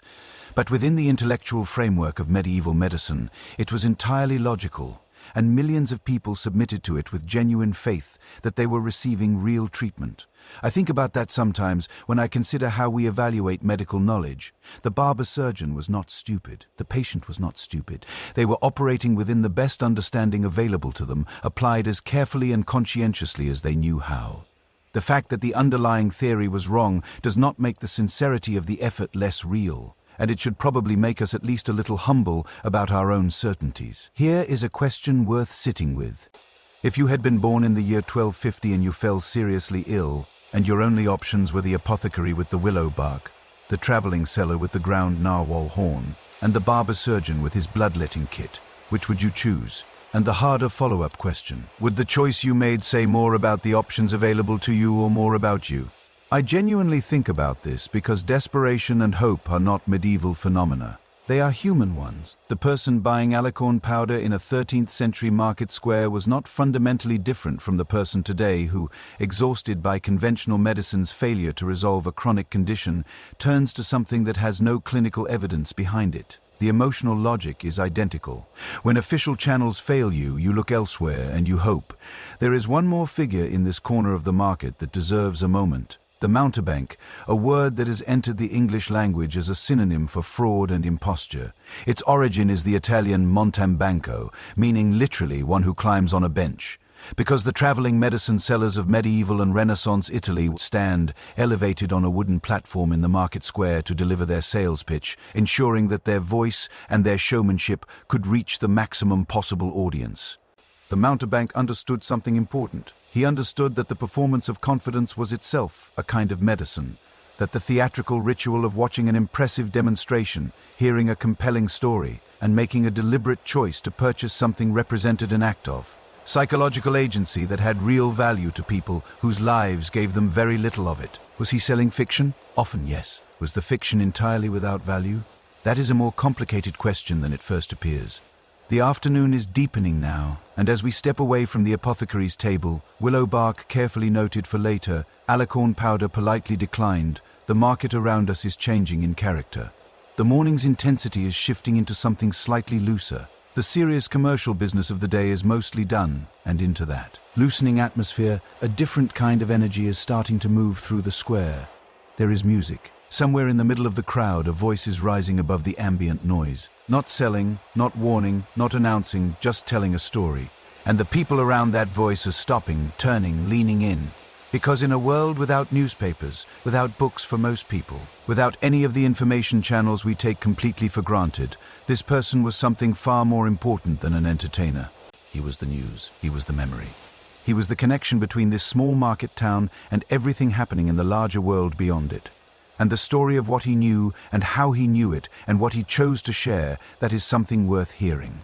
Follow that sound. Follow it through the afternoon crowd. Past the cloth merchants starting to fold their unsold bolts. Past the cook shop where the fire is burning lower now.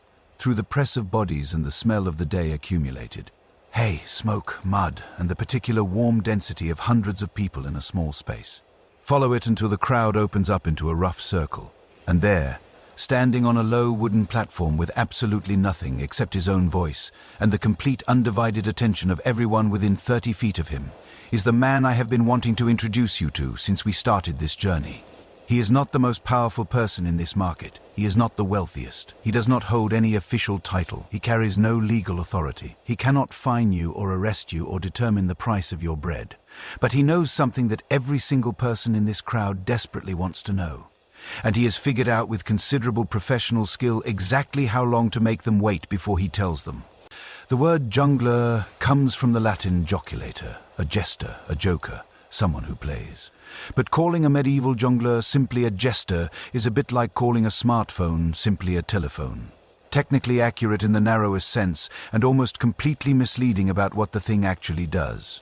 The jungler was, depending on the day and the audience, simultaneously a musician, a comedian, an acrobat, a poet, a news broadcaster, a political commentator, and a keeper of collective memory. The range of skills that historical records associate with jongleurs is genuinely remarkable. The 12th century manual known as La Vie des Saints and various troubadour tradition texts describe practitioners who could play multiple instruments, recite epic poems from memory, perform tumbling and juggling, train animals to perform, imitate bird calls, and do voice impressions of public figures that were apparently recognizable enough to be dangerous.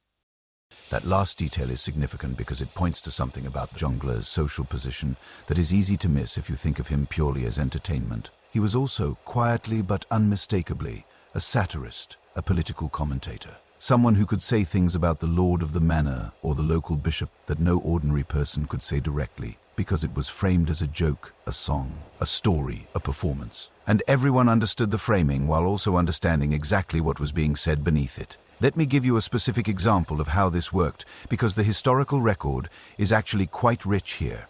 The troubadour tradition of southern France, the poet-musician performers who flourished particularly in the region of Provence from roughly the late 11th century through the 13th century, produced some of the most sophisticated political and social commentary of the medieval period, wrapped in the acceptable container of courtly love poetry. Bertrand de Born, a nobleman and troubadour whose life overlapped with the court of King Henry II of England, wrote songs about war, politics, and the failures of leadership that were circulated across courts from England to Italy. Dante Alighieri, writing a century later, placed Bertrand de Born in his Inferno, which tells you how seriously the political establishment took what troubadours said, even dressed in poetic form. But the market jongleur was operating in a different register from the aristocratic troubadour. He was not performing for courts. He was performing for the farmer who had walked 7 miles with a cart of onions. The craftsman's apprentice on his half-day off, the widow buying flour, the merchant taking a break from his stall. His audience was the broad working daily population of medieval town life. And what they needed from him was different from what a court needed from an elegant poet. They needed information. They needed to know what was happening in the world beyond the market square, beyond the town walls, beyond the horizon of their own daily experience. And the jongleur, who traveled between markets, between towns, between regions, often following a circuit of market days that could take him across hundreds of miles in the course of a year, was one of the very few people in that world who actually had it. Think about what the absence of newspapers actually meant in practical terms for an ordinary medieval person. Not in the abstract sense of limited information access, but concretely in terms of daily life. If the king died, you would not find out for weeks, possibly months, depending on how far you lived from the centers of power and how traveled the roads between you were. If a war began, you would know only when the soldiers arrived or the refugees started passing through.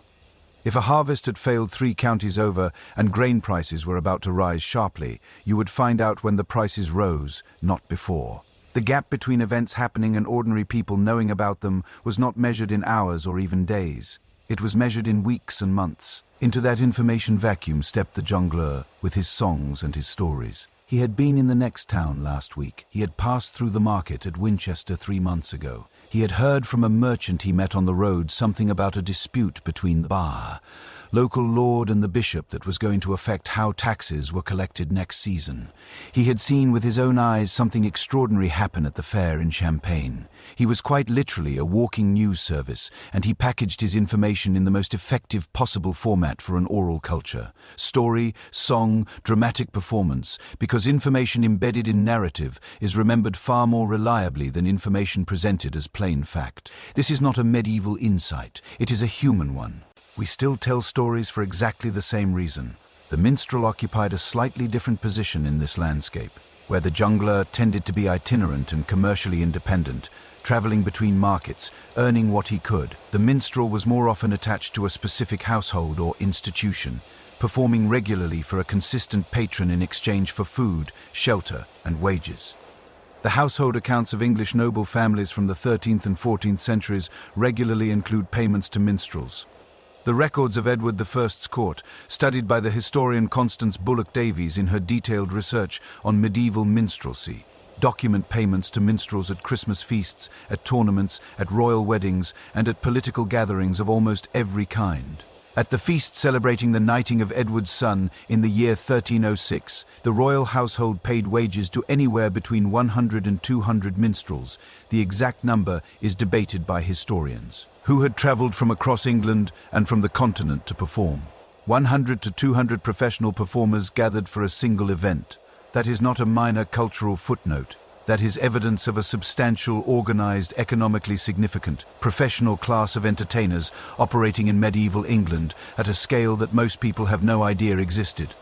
Now, let me tell you about the court jester specifically, because this is a figure whose popular image, the man in the motley costume with the bells on his hat, is both familiar and almost completely misleading about what the role actually involved. The court fool, or licensed fool, as historians sometimes distinguish the professional from the accidental, was not simply someone employed to be ridiculous. The role required, at its best, a very specific and demanding combination of skills.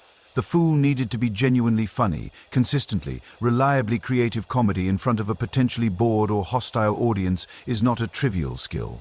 But beyond that, the fool needed to be perceptive, psychologically astute, able to read the emotional temperature of a room with precision and respond to it in real time. The particular privilege that attached to the fool's role, the license to say things that no one else could say, to point out the thing everyone was thinking but no one dared to voice, to deflate pretension and puncture arrogance with a joke that everyone could laugh at, required the practitioner to understand power dynamics well enough to navigate them without triggering a genuinely dangerous response. The most famous fools in medieval history were not buffoons. They were, in many cases, among the most psychologically sophisticated people in the rooms they occupied. The chronicler William of Malmesbury, writing in the 12th century, described fools who were consulted seriously by their patrons on matters of judgment and character assessment. The idea that the fool's role gave him access to truth-telling that was unavailable through more formal channels was not a romantic retrospective interpretation. It was a practical reality that medieval courts understood and, in the best cases, genuinely valued. Here is a question that genuinely interests me and that I think connects this medieval figure to something very immediate. Who plays the fool's role in our world today? Because the function has not disappeared. The license, permission to say the uncomfortable true thing in a format that makes it digestible. To point at the powerful person and make everyone laugh at the thing they were all thinking but afraid to say, that function is still being performed. We call it stand-up comedy. We call it satire. We call it late-night television. The format has changed completely. The underlying social mechanics are essentially identical to what was happening on the wooden platform in the medieval market square. The comedian who gets away with saying what the journalist cannot quite print. the satirist whose sketch show captures something about a political moment more precisely than any newspaper column. These people are performing the same function that the jongleur and the court fool performed 800 years ago, and they derive their license from exactly the same source. The protective frame of performance which allows audiences to process difficult truth through the safer channel of laughter. Back in our market square, the afternoon performer is reaching the end of his story. I can tell because the crowd has shifted, leaning in a little closer, laughing less, listening more carefully the way audiences do when they sense a conclusion approaching. He finishes. There is a pause and then a sound I want you to imagine very specifically. Not applause in the modern sense, not the synchronized clapping of a theater audience, but something looser and warmer. People calling out, someone throwing a coin, a child near the front asking a question in a high voice that makes the adults around her laugh. The performer bowing with an exaggerated flourish, one hand extended toward the sky, already composing the opening of his next performance. And then, somewhere in that dispersing crowd, something goes wrong. A shout, a sharp, sudden shout, not of delight but of accusation. The word thief cutting through the afternoon air like something physical. Because our market has one more population we have not yet discussed.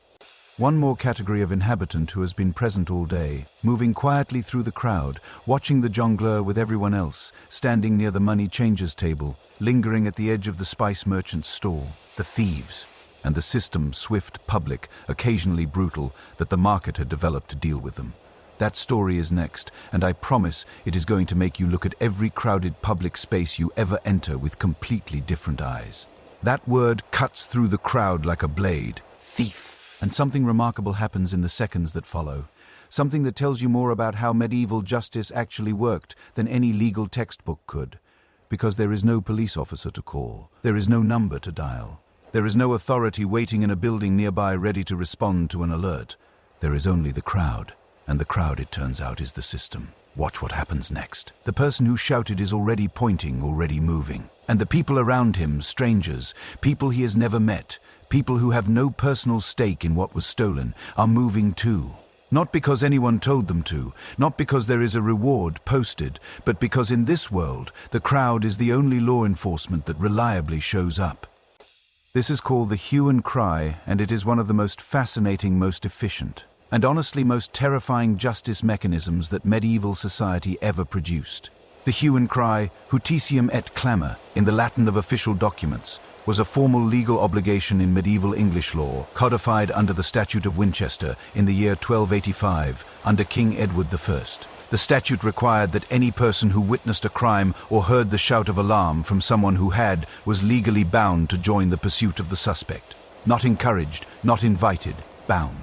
Failure to join the hue and cry when you had heard it and were physically capable of responding was itself a punishable offense. What this created was essentially a mandatory flash mob of justice, deployable anywhere at any time, requiring no infrastructure and no institution beyond the shared legal understanding of everyone present. The suspect had to outrun not just the victim, but potentially every able-bodied person in the market who had heard the shout and understood their obligation. Now, does this sound like a recipe for occasional catastrophic error, for innocent people being chased down on the basis of a mistaken accusation or a misidentification in a crowd? Yes, absolutely yes. Medieval justice was not gentle, and the hue and cry was not a precision instrument. But within the context of what was available, in a world without fingerprints, without photographs, without any of the forensic tools that modern justice depends on, it was a system that actually functioned. Thieves were caught, goods were recovered, the market continued. Let me tell you about the people who made a professional career of testing that system. Because medieval markets did not just attract opportunistic thieves, people who saw a chance and took it, inexperienced, improvised, easily caught. They also attracted professionals, organized, skilled, experienced practitioners of theft who had developed techniques, networks, and what I can only describe as a genuine subculture around their trade. Historians of medieval crime, including Barbara Hannawalt in her landmark study, Crime and Conflict in English Communities, documented the existence of what contemporaries called caning crews, loose networks of traveling criminals who followed market circuits across England and the continent, using the cover of legitimate market attendants to practice their trade. These were not disorganized bands of desperate people. They had specialized roles, recognized techniques, and, remarkably, their own vocabulary, a private language known as cant, or thieves' cant that allowed them to communicate in public spaces without being understood by the people around them. The cut purse was perhaps the most iconic of these specialists. The name is literal and exact. In a world where money was carried in a small leather bag, a purse tied to the belt or worn beneath the outer layer of clothing, the professional thief's technique was to use a small, sharp blade to cut the cord, securing the purse without the wearer feeling it. This required a very specific combination of dexterity, timing, and the ability to make natural, unobtrusive physical contact in a crowded space. The jongleur was not just providing entertainment for the honest market-goers. The crowd gathered around a performer, standing still, attention directed upward and forward, bodies pressed close together, hands occupied with children or packages, was one of the most productive working environments a cutpurse could hope for. Professional thieves and professional performers occasionally operated in deliberate coordination, the performer's act providing cover for the thief's work. Whether the performers always knew about this arrangement is a question the historical record does not fully resolve. The word pickpocket itself arrived in English somewhat later, in the 16th century, but the practice it describes was already ancient. The pocket that was being picked was the loose fold of fabric at the front of a garment where small valuables were kept. The transition from cutpurse to pickpocket in the language tracks a genuine historical shift as clothing styles changed and external purses were replaced by internal pockets. The technique adapted accordingly. Now the court, the thief. What happened next is where this story gets genuinely, viscerally memorable. The medieval market had a range of responses to theft, calibrated roughly, imperfectly, to the severity of the offense. And I want to be honest with you about the fact that what I am about to describe sits uncomfortably by modern standards. Not because medieval people were uniquely cruel, but because the logic of public punishment in a world without prisons, without a professional police force, and without many of the social infrastructure options we take for granted, operated according to a very different set of priorities. The pillory, which we mentioned briefly in our discussion of commercial fraud earlier, was the default response to a wide range of market offenses, including theft of goods below a certain value. The offender was placed with their head and hands secured in the wooden frame in a prominent public location, often near the market cross, specifically to maximize visibility for a period that typically ranged from 1 hour to several hours, depending on the severity of the offense and the judgment of the presiding official. The crowd was not just a passive witness. They were participants. It was considered entirely acceptable in many towns, actively encouraged, for bystanders to throw whatever came to hand at the person in the pillory. Rotten vegetables, mud, garbage from the market stalls. The humiliation was the punishment, and the community's active participation in delivering it was part of the design. In the records of the London assize courts from the 13th and 14th centuries, researchers have found detailed accounts of pillorying for market offences that range from the straightforwardly commercial, selling underweight goods, using fraudulent measures, to the directly criminal. One case from 1317, documented in the London letter books studied by the historian Henry Thomas Riley, describes a man named John de Hackford who was pilloried specifically for operating as a professional false accuser, someone who made a business of falsely charging innocent merchants with crimes in order to extort settlements from them. The court ordered not just the pillory, but that his false accusation be read aloud to the crowd assembled around him. Public accountability, medieval style. For more serious thefts, particularly theft above a legally defined threshold of value, the consequences escalated significantly.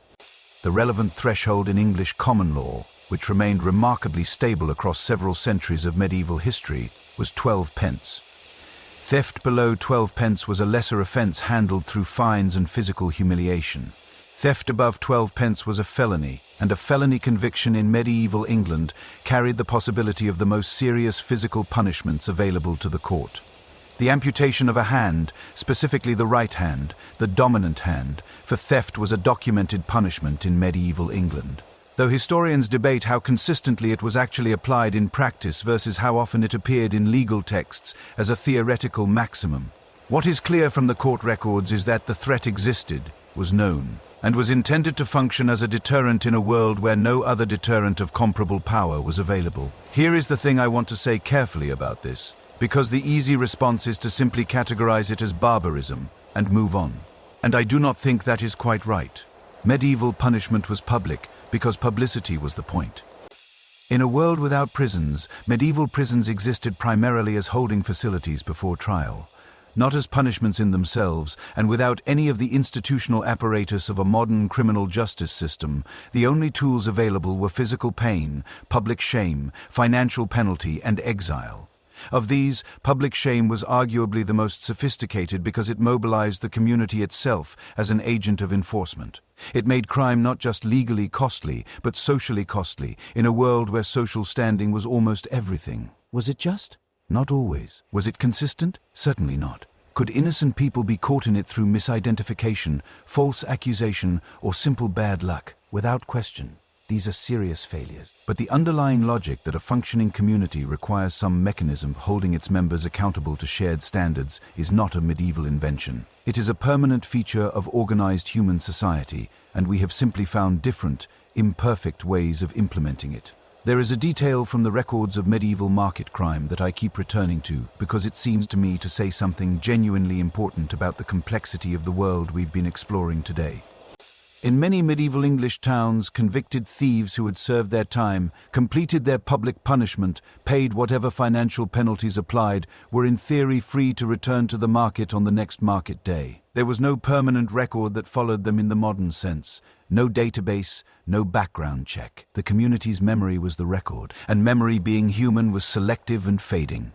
Some people came back and rebuilt their lives in the same community that had witnessed their punishment.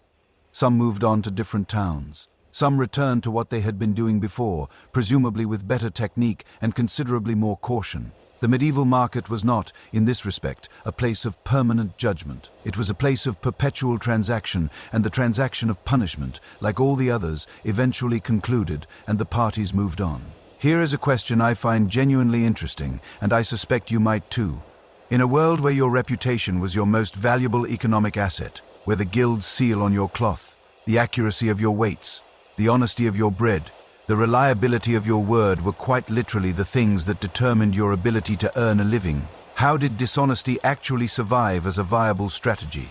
The answer is that it survived in the margins, among the people who were moving, not settling. Among the people who had already lost their standing and had nothing further to lose, among the truly desperate for whom the alternative to risk was starvation. Crime was not in the medieval market primarily a calculated economic choice by rational actors. It was primarily the response of people at the edges of a system that had already failed them in some fundamental way, which is, again, not a medieval observation. It is a permanent one. The afternoon is well advanced now. The hue and cry has resolved itself, the thief caught or not caught, the crowd dispersing back to its business with the particular slightly heightened energy that follows any moment of collective drama. The market is still busy, but the morning's intensity has softened into something more relaxed.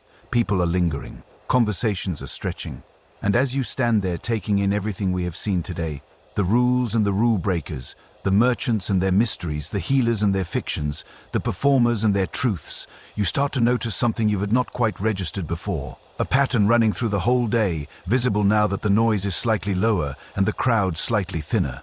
Not everyone in this market is equal.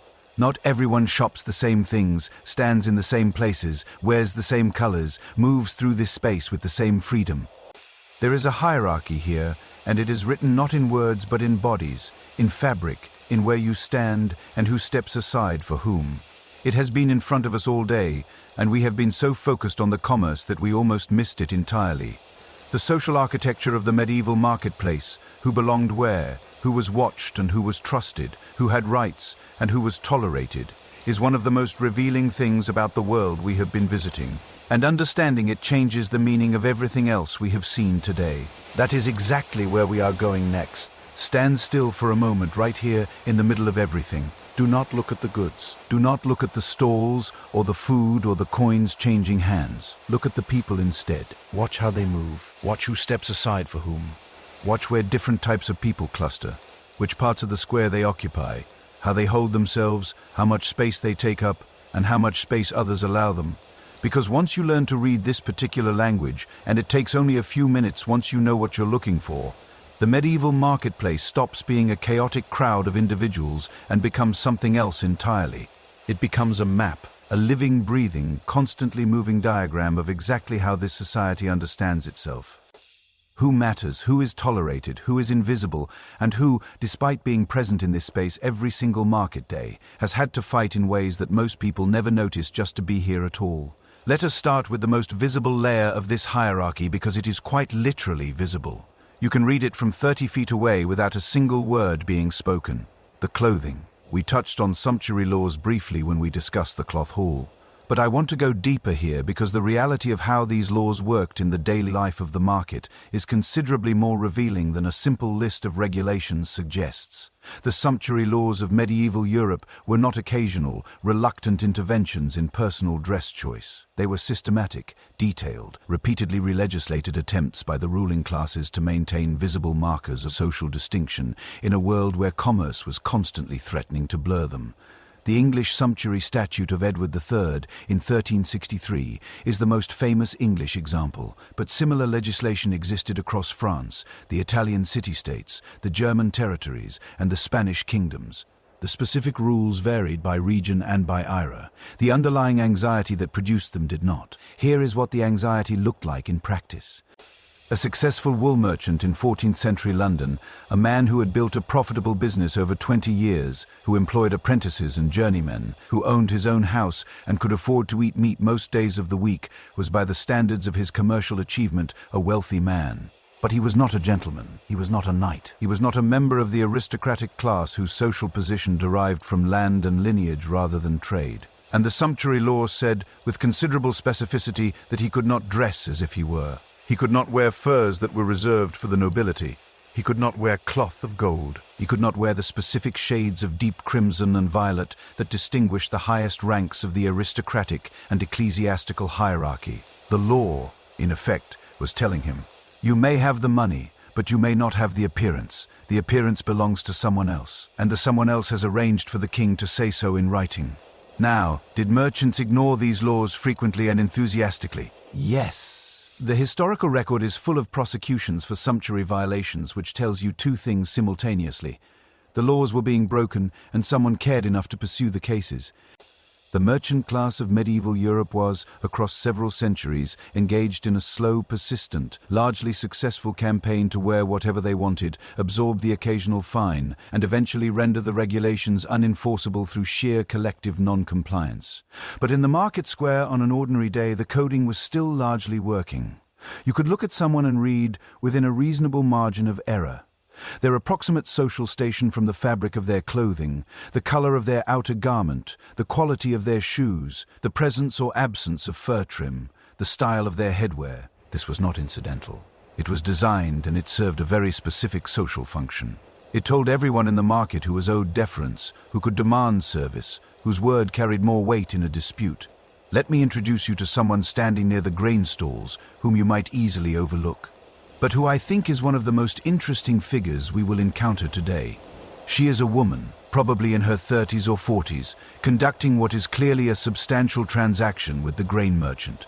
She has a cart, she has money, she is negotiating with the confidence of someone who has done this many times, and she is doing it entirely alone. No husband beside her, no male guardian, no visible representative of the domestic structure that governed most women's public lives in medieval Europe. She is what the legal records call a femme sole trader, and her existence in this market is both more legally complicated and more historically significant than most people realize. Under the common law of medieval England, a married woman had extremely limited independent legal standing. The doctrine of coverture, in which a wife's legal identity was subsumed into her husband's upon marriage, was a major change in the law that affected the rights and responsibilities of married women. Meant that a married woman could not generally own property in her own name, enter into contracts, or conduct business as an independent legal entity. Her commercial existence was theoretically dependent on her husband's authorization and representation, except that the market required her, needed her, functionally depended on her participation in ways that the theoretical legal framework had to accommodate somehow. And so it did, through the specific legal status of the femme sole. In many English and French towns, a married woman who conducted trade independently and habitually, who had her own customers, her own suppliers, her own commercial reputation, could be recognized by the town authorities as femme sole for the purposes of that trade. This meant she could make contracts in her own name, be sued in her own name, and be held legally accountable for her own commercial decisions, separate from her husband's liability. The borough records of London contain numerous examples of women trading independently as femmes souls across a remarkable range of occupations. Silk women, brewers, hucksters selling small goods, chandlers selling candles, and various retail food trades. The historian Marian Kowalski, in her detailed research on women in medieval English towns, documented that in some trades, silkworking most notably, women dominated the professional landscape entirely, operating their own workshops and training their own apprentices in ways that exceeded what the guild system formally recognized. This is not a story of medieval gender equality. It absolutely was not that. The restrictions were real. The legal vulnerabilities were serious. And the space that women occupied in formal commercial structures was consistently narrower than the space they actually needed and used. But it is a story of practical accommodation, of a system that had to bend its own theoretical rules because the reality of who was actually doing the work demanded it. And that tension between the official story a society tells about itself and the reality of how it actually functions is as recognizable today as it was 800 years ago. Now move your gaze to another corner of the market, toward a cluster of stalls near the edge of the square, slightly separate from the main flow of traffic. The merchants here are doing business, active, legitimate business, clearly part of the market's commercial ecosystem. But there is something slightly different about how the surrounding crowd relates to them. A slight increase in wariness, a subtle adjustment in body language that is not quite hostility, but is unmistakably distance. These are the foreign merchants, and their position in the medieval market was a masterclass in the relationship between economic necessity and social suspicion. Medieval English towns hosted substantial communities of foreign traders, particularly Flemish cloth merchants, Italian financiers, and Hanseatic traders from the German coastal cities. The Hanseatic League, a commercial confederation of northern European trading cities that at its peak included over 200 member towns, maintained a permanent trading post in London called the Steelyard on the north bank of the Thames from the early 13th century until 1583. 350 years of continuous foreign commercial presence in the heart of the English capital. These traders were valuable. Everyone knew it. They brought goods, capital, and commercial connections that English merchants could not replicate, and they were resented, consistently and sometimes violently, for almost the entire duration of their presence. The tension between the economic benefits of foreign trade and the social hostility it generated produced a remarkably modern-sounding set of political arguments about outsiders taking local business, driving down prices for native traders, and enjoying privileges that ordinary English merchants did not have. The anti-foreign trade riots that periodically erupted in medieval London, including the serious violence against Italian and Flemish merchants during the rebellion of 1381, known as the Peasants' Revolt, were not random explosions of irrational prejudice. They were the violent expression of a genuine economic grievance, inflamed by the very visible presence of prosperous foreigners in a system that many felt was structurally disadvantaging the native-born. The foreign merchant in the market square was navigating all of that every single day, with a negotiated legal status that offered some protection and considerable uncertainty. And then there are the people at the very margins of our market scene. The ones who are present not because the commercial system welcomes them, but because the commercial system concentrated in one place on one day represents their best opportunity for survival. The beggars, the visibly ill, the people missing limbs from accidents or from the punishments we discussed earlier, the elderly without family support, the widows with children who had exhausted every other option. Medieval towns had a complicated, ambivalent relationship with poverty. Christian teaching was explicit and emphatic. Charitable giving was a spiritual obligation, and the poor were described in theological terms as vessels of grace through whom the wealthy could accumulate divine credit by acts of generosity. This meant that beggars at a market were not entirely unwelcome presences. They were, in a specific theological sense, offering something to the wealthy people who passed them, an opportunity for spiritual merit that the wealthy person would otherwise have to manufacture. This sounds abstract, but it had concrete practical effects. Market days were genuine collection opportunities for the poor, and the records of medieval town charities and ecclesiastical accounts suggest that meaningful amounts of food and money did change hands in these contexts. Not enough to eliminate poverty, not equitably distributed, not reliable, but real. The distinction that medieval authorities drew, sometimes carefully, sometimes brutally, was between the deserving poor, meaning those whose poverty was clearly involuntary, and a sturdy beggar, meaning someone physically capable of working who was choosing not to. The laws against sturdy begging, which appear across medieval European legal codes, reflected genuine anxiety about the boundary between poverty as misfortune and poverty as strategy. An anxiety, I would note, that has not gone anywhere in the 800 years since. Here is the question I want to leave you sitting with as we head toward the end of our day in this market. If you had walked into that square this morning, knowing nothing about medieval social hierarchy, and spent the entire day simply observing, watching who moved freely and who hesitated, who was served promptly and who waited, who spoke and who was silent, whose clothing announced their status and whose concealed it, what would you have concluded about what this society actually valued versus what it officially claimed to value? I think the honest answer is that the gap between those two things was significant, as it always is, as it probably always will be. The medieval marketplace was simultaneously a place of remarkable commercial sophistication, genuine legal protection for ordinary people, and deeply embedded structural inequalities that the same legal system actively maintained. It was a place where a woman could operate as an independent trader through a legal fiction that simultaneously acknowledged and limited her autonomy, where a foreign merchant could be economically essential and socially vulnerable at the same time, where the poorest people depended on the theological anxiety of the wealthy for their survival. It was, in other words, a fully human place, with all the contradiction and ingenuity and failure and occasional grace that implies. The light in the square is changing now.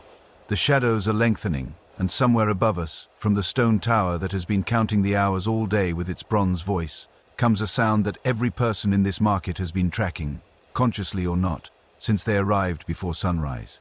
The evening bell. Market day is ending, and the way it ends, the rituals, the closing procedures, the final transactions, the long walk home, tells us something about what all of this was actually for. That is the last chapter of our day.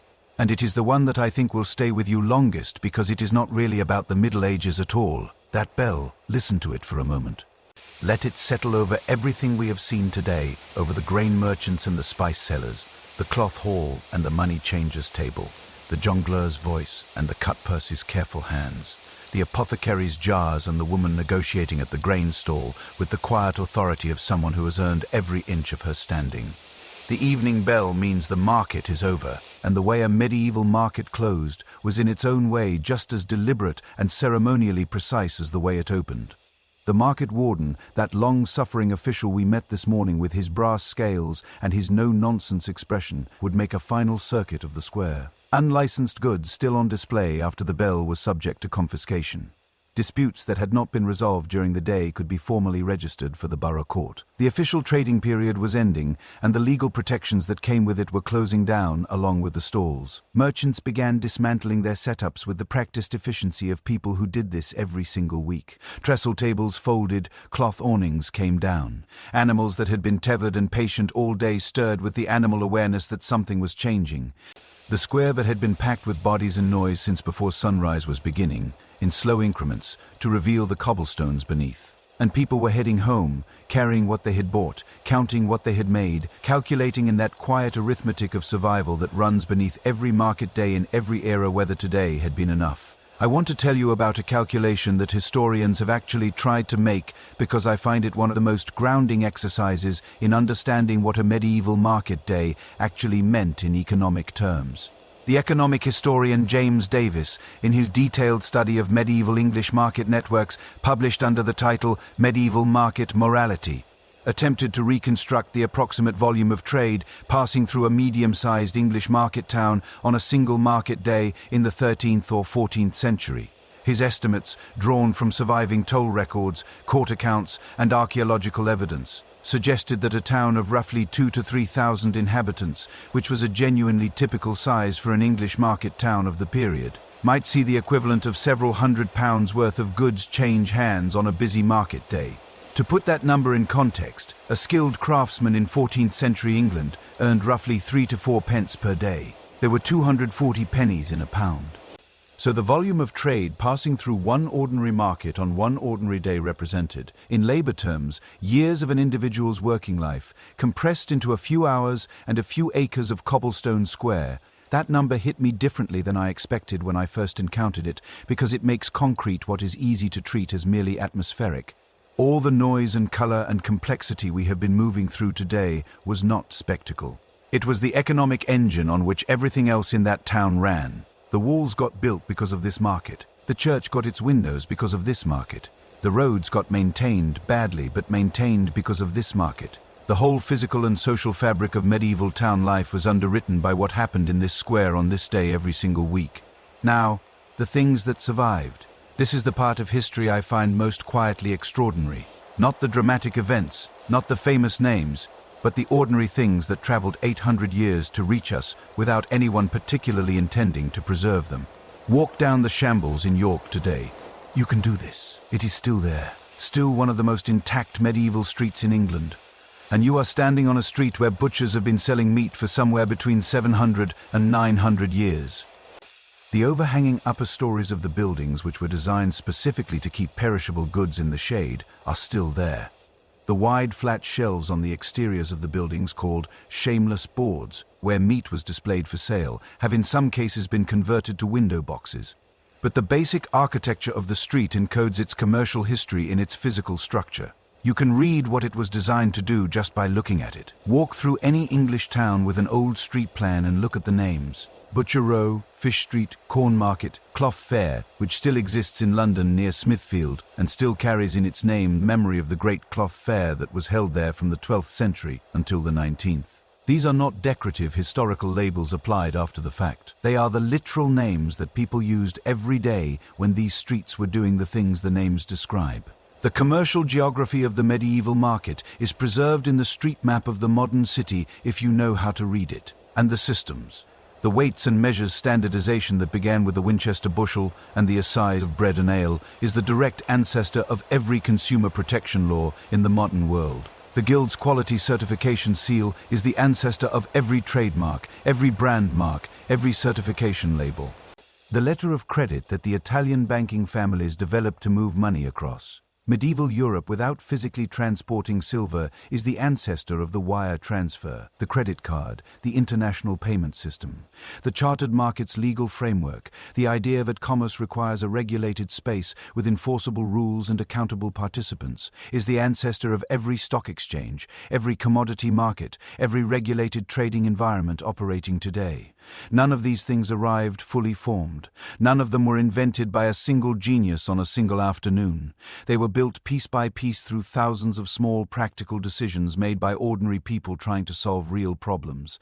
The medieval market was not a primitive precursor to modern commerce. It was the laboratory in which modern commerce was developed, and the experiments being run in that laboratory were conducted in the mud and the cold and the noise by people whose names we mostly do not know, solving problems that we still recognize completely. There is a moment I keep imagining, and I want to share it with you as we close out our day here. It is late afternoon. The bell has just rung, and a farmer is loading the last of his unsold onions back onto his cart. He did not sell everything he brought. He never does, but he sold enough. Enough to pay the toll at the gate, enough to buy the leather he needed, enough to settle a small debt that had been bothering him for 2 weeks. It was a decent day. Not extraordinary, decent. And as he loads his cart, he looks around the square that is slowly emptying. He has been coming to this market for 20 years. He came with his father before that. His children will come after him. This square, these cobblestones, this particular quality of afternoon light on market day. This is the rhythm of his life, as fundamental and as unexamined as breathing. He does not think of himself as participating in history. He does not think of himself as building anything that will last 800 years. He is just trying to get home before dark because the road is muddy and his horse is tired. But he is building it. All of them are. Every transaction, every dispute, every piece of lead seal pressed into a bolt of cloth, every coin weighed on a brass scale, every story told in the middle of the square, all of it is accumulating into something. A system, an understanding, a set of shared agreements about how commerce should work and what it is for and what happens when someone breaks the rules. And we are still living inside that accumulation every single day. Here is what I want to leave you with, and then I will let you rest. When we look at history, and I mean really look at it, not just the dates and the battles and the famous names, but the texture of ordinary days like the one we have spent together, what we find, almost without exception, is not an alien world populated by alien people making alien decisions. What we find is ourselves in different clothes, with different tools, dealing with the same fundamental challenges. How do you build trust between strangers? How do you ensure that the person selling you something is not cheating you? How do you balance the freedom of the individual against the needs of the community? How do you maintain fairness in a system that constantly generates inequality? How do you pass knowledge from one generation to the next in a form that is useful rather than merely preserved? The medieval market did not solve these problems. Neither have we. But the medieval market made serious, sustained, often surprisingly sophisticated attempts at them. And the solutions it developed, imperfect, contested, regularly violated, and stubbornly persistent, are woven into the fabric of the world you will walk through tomorrow morning.